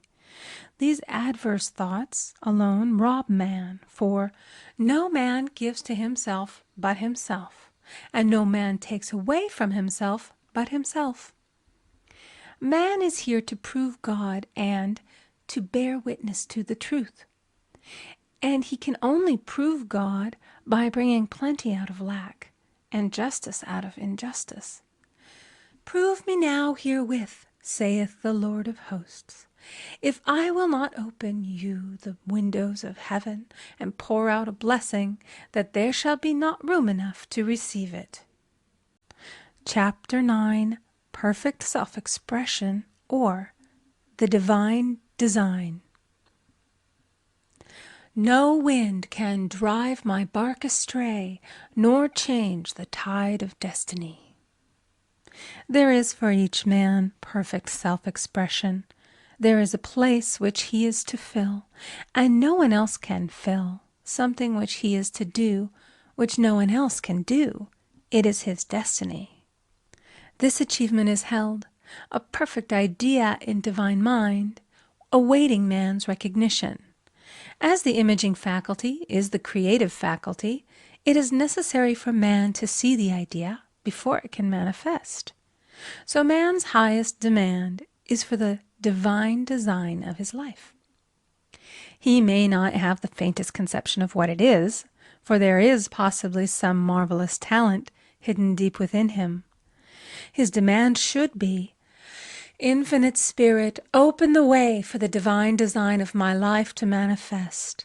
Let the genius within me now be released. Let me see clearly the perfect plan. The perfect plan includes health, wealth, love, and perfect self-expression. This is the square of life, which brings perfect happiness. When one has made this demand, he may find great changes taking place in his life, for nearly every man has wandered far from the divine design. I know in one woman's case it was as though a cyclone had struck her affairs, but readjustments came quickly, and new and wonderful conditions took the place of old ones. Perfect self-expression will never be labor, but of such absorbing interest that it will seem almost like play. The student knows also, as man comes into the world financed by God, the supply needed for his perfect self-expression will be at hand. Many a genius has struggled for years with the problem of supply, when his spoken word and faith would have released quickly the necessary funds. For example, after the class one day, a man came to me and handed me a cent. He said, I have just 7 cents in the world, and I'm going to give you 1, for I have faith in the power of your spoken word. I want you to speak the word for my perfect self-expression and prosperity.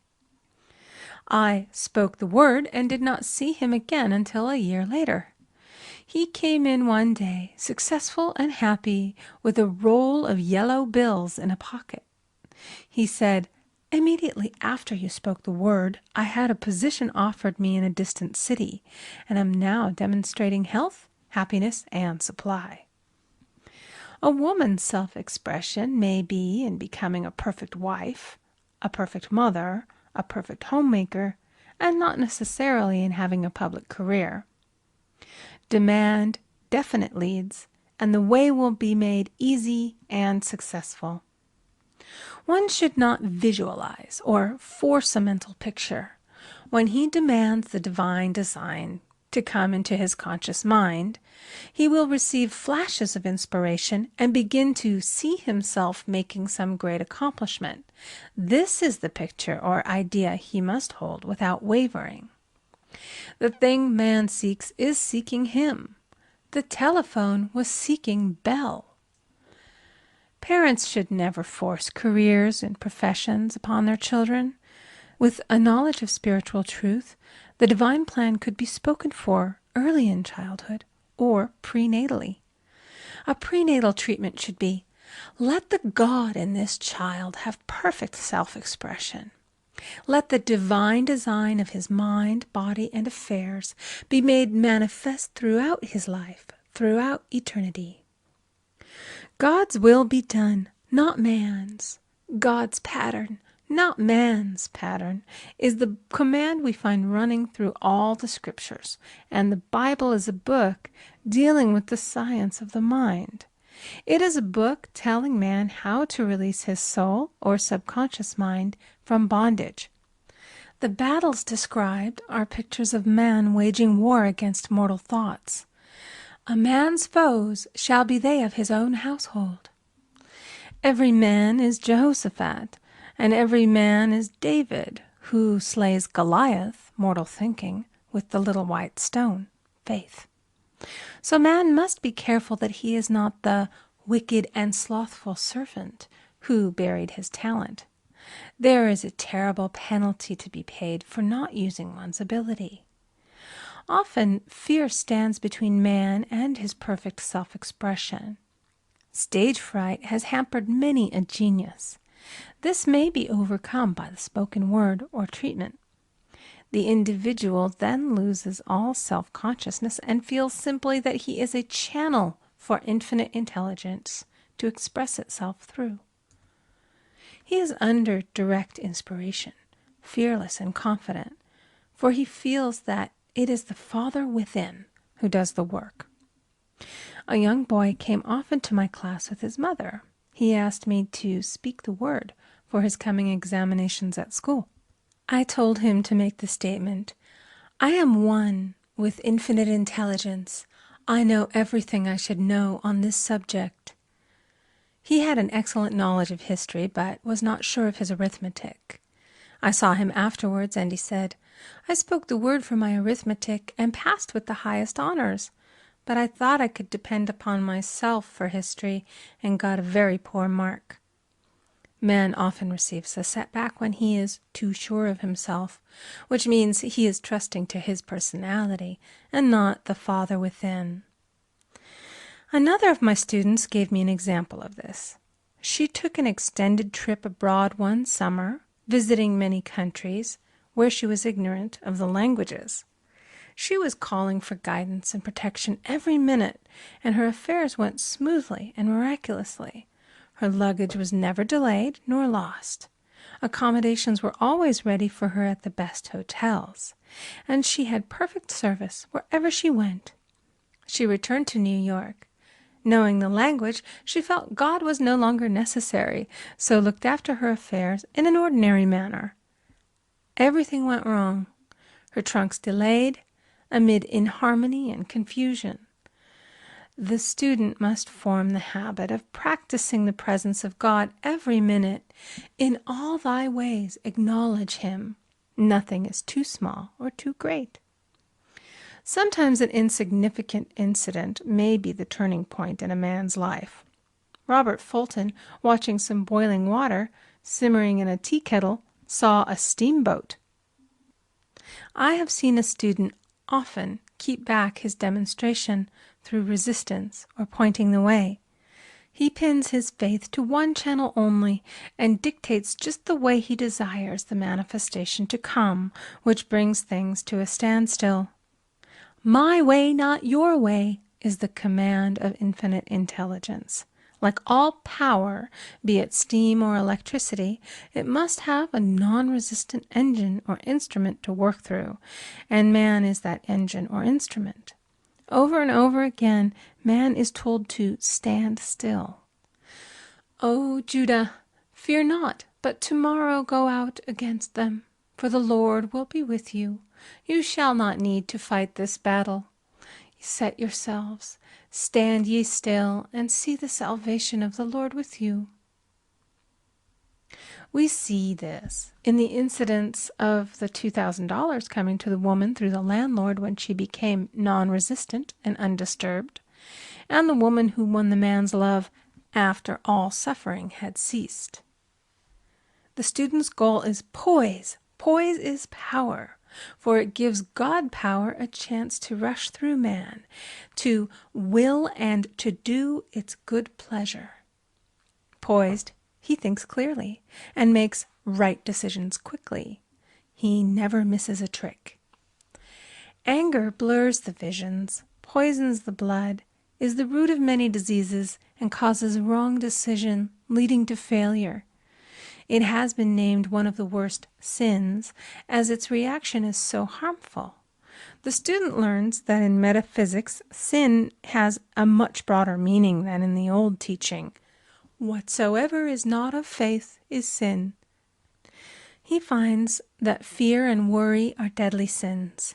They are inverted faith, and through distorted mental pictures bring to pass the thing he fears. His work is to drive out these enemies from the subconscious mind. When man is fearless, he is finished. Maeterlinck says that man is God afraid. So, as we read in the previous chapters, man can only vanquish fear by walking up to the thing he is afraid of. When Jehoshaphat and his army prepared to meet the enemy, singing, "Praise the Lord, for his mercy endureth forever," they found their enemies had destroyed each other, and there was nothing to fight. For example, a woman asked a friend to deliver a message to another friend. The woman feared to give the message, as the reasoning mind said, "Don't get mixed up in this affair. Don't give that message." She was troubled in spirit, for she had given her promise. At last she determined to walk up to the lion and call on the law of divine protection. She met the friend to whom she was to deliver the message. She opened her mouth to speak it when her friend said, "So-and-so has left town." This made it unnecessary to give the message, as a situation depended upon the person being in town. As she was willing to do it, she was not obliged to. As she did not fear, the situation vanished. The student often delays his demonstration through a belief in incompletion. He should make this statement: "In divine mind there is only completion. Therefore my demonstration is completed. My perfect word, my perfect home, my perfect health." Whatever he demands are perfect ideas registered in divine mind and must manifest under grace in a perfect way. He gives thanks he has already received on the invisible and makes active preparation for receiving on the visible. One of my students was in need of a financial demonstration. She came to me and asked why it was not completed. I replied, "Perhaps you are in the habit of leaving things unfinished, and the subconscious has gotten into the habit of not completing. As the without, so the within." She said, "You are right. I often begin things and never finish them. I'll go home and finish something I commenced weeks ago, and I know it will be symbolic of my demonstration." So she sewed assiduously, and the article was soon completed. Shortly thereafter, the money came in a most curious manner. Her husband was paid his salary twice that month. He told the people of their mistake, and they sent word to keep it. When man asks, believing, he must receive, for God creates his own channels. I have been sometimes asked, suppose one has several talents. How is he to know which one to choose? Demand to be shown definitely. Say, "Infinite Spirit, give me a definite lead. Reveal to me my perfect self-expression. Show which talent I am to make use of now." I have known people to suddenly enter a new line of work and be fully equipped with little to no training, so make the statement, "I am fully equipped for the divine plan of my life," and be fearless in grasping opportunities. Some people are cheerful givers, but bad receivers. They refuse gifts through pride or some negative reason, thereby blocking their channels, and invariably find themselves eventually with little or nothing. For example, a woman who had given away a great deal of money had a gift offered her of several $1,000s. She refused to take it, saying she did not need it. Shortly thereafter, her finances were tied up, and she found herself in debt for that amount. Man should receive gracefully the bread returning to him upon the water. Freely ye have given, freely ye shall receive.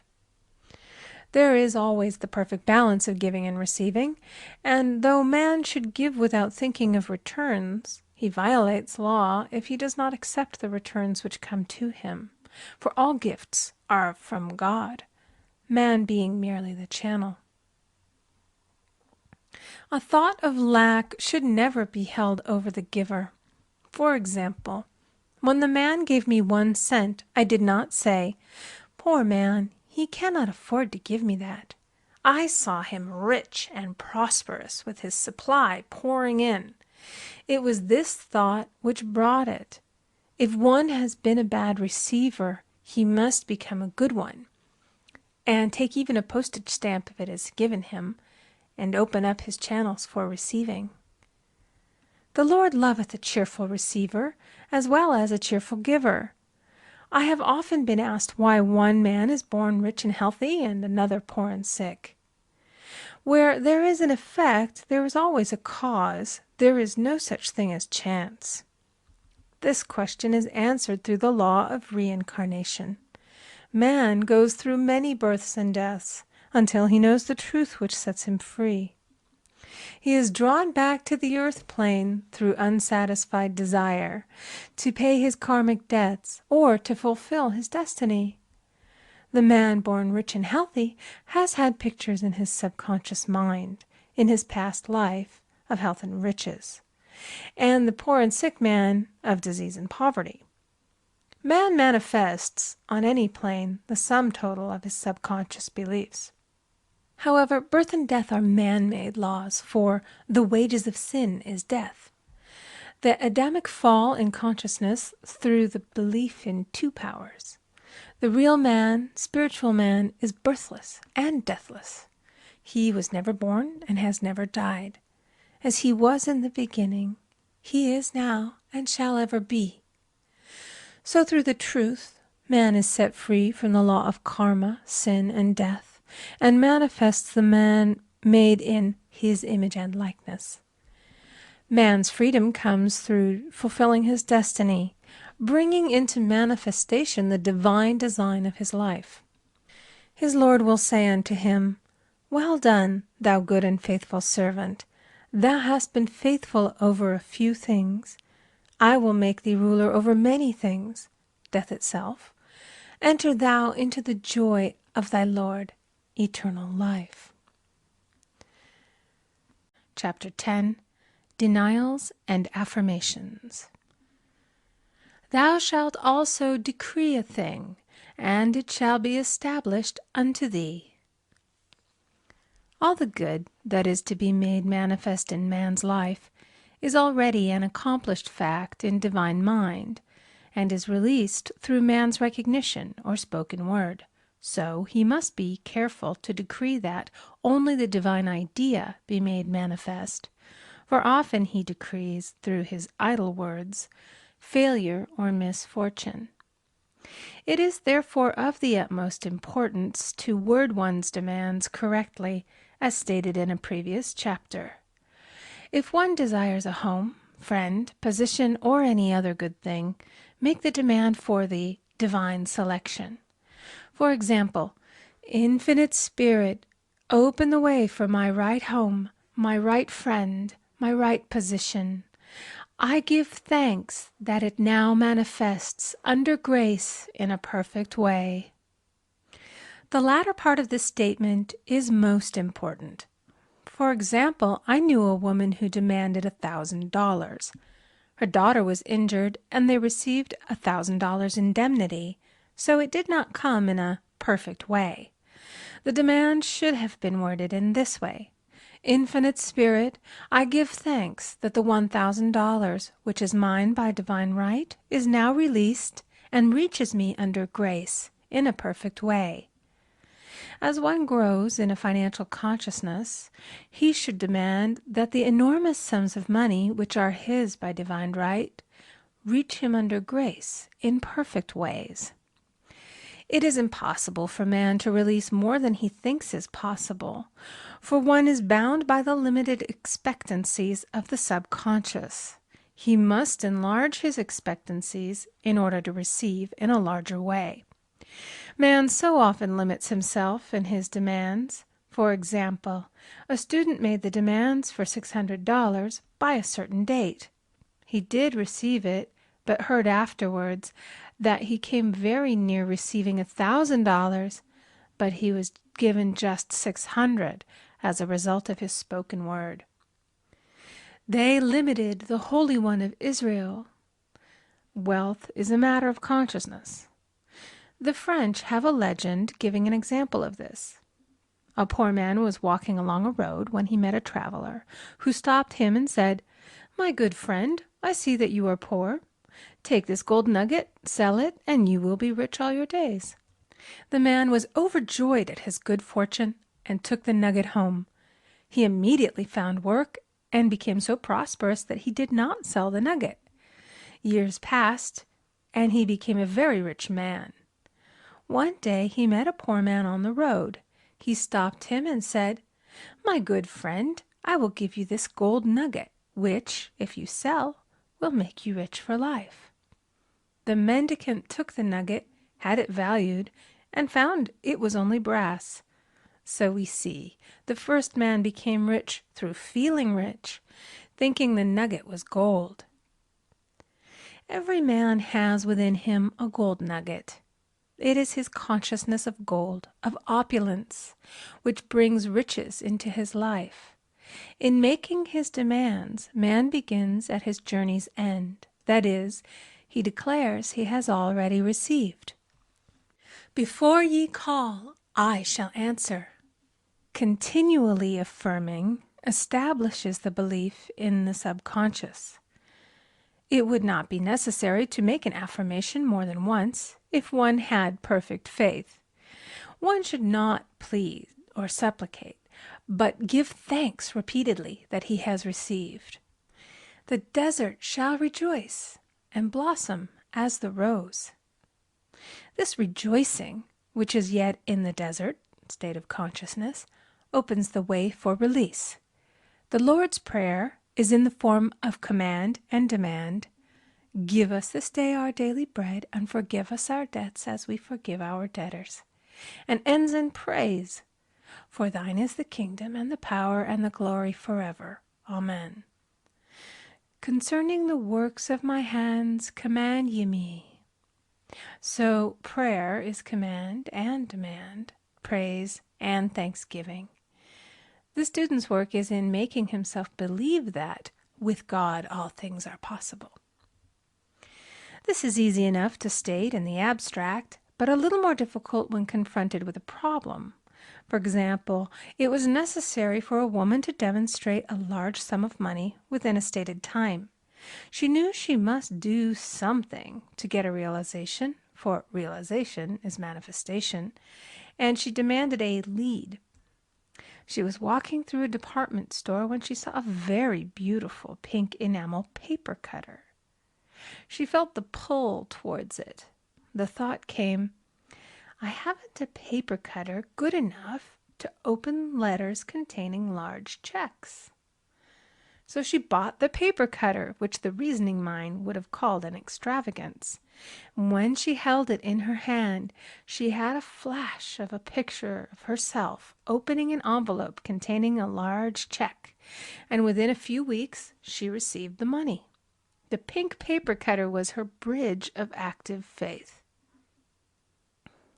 Many stories are told of the power of the subconscious when directed in faith. For example, a man was spending the night in a farmhouse. The windows of the room had been nailed down, and in the middle of the night he felt suffocated and made his way in the dark to the window. He could not open it, so he smashed the pane with his fist, drew in draughts of fine fresh air, and had a wonderful night's sleep. The next morning he found he had smashed the glass of a bookcase, and the window had remained closed during the whole night. He had supplied himself with oxygen simply by his thought of oxygen. When a student starts out to demonstrate, he should never turn back. Let not that man who wavers think that he shall receive anything of the Lord. A student once made this wonderful statement: "When I ask the Father for anything, I put my foot down and I say, 'Father, I'll take nothing less than I've asked for, but more.'" So man should never compromise. Having done all, stand. This is sometimes the most difficult time of demonstrating. The temptation comes to give up, to turn back, to compromise. He also serves who only stands and waits. Demonstrations often come at the 11th hour because man then lets go, that is, stops reasoning, and infinite intelligence has a chance to work. Man's dreary desires are answered drearily, and his impatient desires long delayed or violently fulfilled. For example, a woman asked me why it was she was constantly losing or breaking her glasses. We found she often said to herself and others with vexation, "I wish I could get rid of my glasses." So her impatient desire was violently fulfilled. What she should have demanded was perfect eyesight, but what she registered in the subconscious was simply the impatient desire to be rid of her glasses, so they were continually being broken or lost. Two attitudes of mind cause loss: depreciation, as in the case of the woman who did not appreciate her husband, or fear of loss, which makes a picture of loss in the subconscious. When a student is able to let go of his problem, cast his burden, he will have instantaneous manifestation. For example, a woman was out during a very stormy day, and her umbrella was blown inside out. She was about to make a call on some people whom she had never met, and she did not wish to make her first appearance with a dilapidated umbrella. She could not throw it away, as it did not belong to her. So in desperation she exclaimed, "Oh God, you take charge of this umbrella. I don't know what to do." A moment later a voice behind her said, "Lady, do you want your umbrella mended?" There stood an umbrella mender. She replied, "Indeed I do." The man mended the umbrella while she went into the house to pay her call, and when she returned she had a good umbrella. So there is always an umbrella mender at hand on man's pathway when one puts the umbrella or situation in God's hands. One should always follow a denial with an affirmation. For example, I was called on the phone late one night to treat a man whom I had never seen. He was apparently very ill. I made the statement, "I deny the appearance of disease. It is unreal, therefore cannot register in his consciousness. This man is a perfect idea in divine mind, pure substance expressing perfection." There is no time or space in divine mind. Therefore, the word reaches instantly its destination and does not return void. I have treated patients in Europe and have found that the result was instantaneous. I am asked so often the difference between visualizing and visioning. Visualizing is a mental process governed by the reasoning or conscious mind. Visioning is a spiritual process governed by intuition or the superconscious mind. The student should train his mind to receive these flashes of inspiration and work out the divine pictures through definite leads. When a man can say, "I desire only that which God desires for me," his false desires fade from the consciousness, and a new set of blueprints is given him by the master architect, the God within. God's plan for each man transcends the limitation of the reasoning mind and is always the square of life, containing health, wealth, love, and perfect self-expression. Many a man is building for himself in imagination a bungalow when he should be building a palace. If a student tries to force a demonstration through the reasoning mind, he brings it to a standstill. I will hasten it, saith the Lord. He should act only through intuition or definite leads. Rest in the Lord and wait patiently. Trust also in Him, and He will bring it to pass. I have seen the law work in the most astonishing manner. For example, a student stated that it was necessary for her to have $100 by the following day. It was a debt of vital importance which had to be met. I spoke the word, declaring Spirit was never too late, and that the supply was at hand. That evening she phoned me of the miracle. She said that the thought came to her to go to her safety deposit box at the bank to examine some papers. She looked over the papers, and at the bottom of the box was a new $100 bill. She was astounded, and she said she knew she had never put it there, for she had gone through the papers many times. It may have been a materialization, as Jesus Christ materialized the loaves and fishes. Man will reach the stage where his word is made flesh, or materialized, instantly. The fields ripe with the harvest will manifest immediately, as in all of the miracles of Jesus Christ. There is a tremendous power alone in the name Jesus Christ. It stands for truth made manifest. He said, "Whatsoever ye ask the Father in my name, He will give it to you." The power of this name raises the student into the fourth dimension, where he is freed from all astral and psychic influences, and he becomes unconditioned and absolute, as God Himself is unconditioned and absolute. I have seen many healings accomplished by using the words, "in the name of Jesus Christ." Christ was both person and principle, and the Christ within each man is his Redeemer and salvation. The Christ within is his own fourth-dimensional self, the man made in God's image and likeness. This is the self which has never failed, never known sickness or sorrow, was never born, and has never died. It is the resurrection and the life of each man. No man cometh to the Father save by the Son, means that God, the universal, working on the place of the particular, becomes the Christ in man. And the Holy Ghost means God in action. So daily, man is manifesting the Trinity of the Father, Son, and Holy Ghost. Man should make an art of thinking.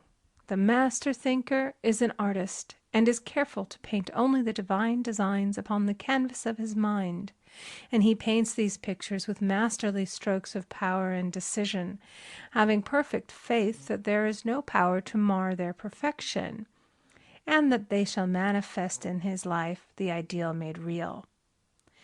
All power is given man through right thinking, to bring his heaven upon his earth, and this is the goal of the game of life. The simple rules are fearless faith, non-resistance, and love. May each reader be now freed from that thing which has held him in bondage through the ages, standing between him and his own, and know the truth which makes him free. Free to fulfill his destiny, to bring into manifestation the divine design of his life, health, wealth, love, and perfect self-expression. Be ye transformed by the renewing of your mind. Chapter 11. Denials and Affirmations. For prosperity. God is my unfailing supply, and large sums of money come to me quickly, under grace, in perfect ways. For right conditions. Every plan my Father in heaven has not planned shall be dissolved and dissipated, and the divine idea now comes to pass. For right conditions. Only that which is true of God is true of me, for I and the Father are one. For faith. As I am one with God, I am one with my good, For God is both the giver and the gift.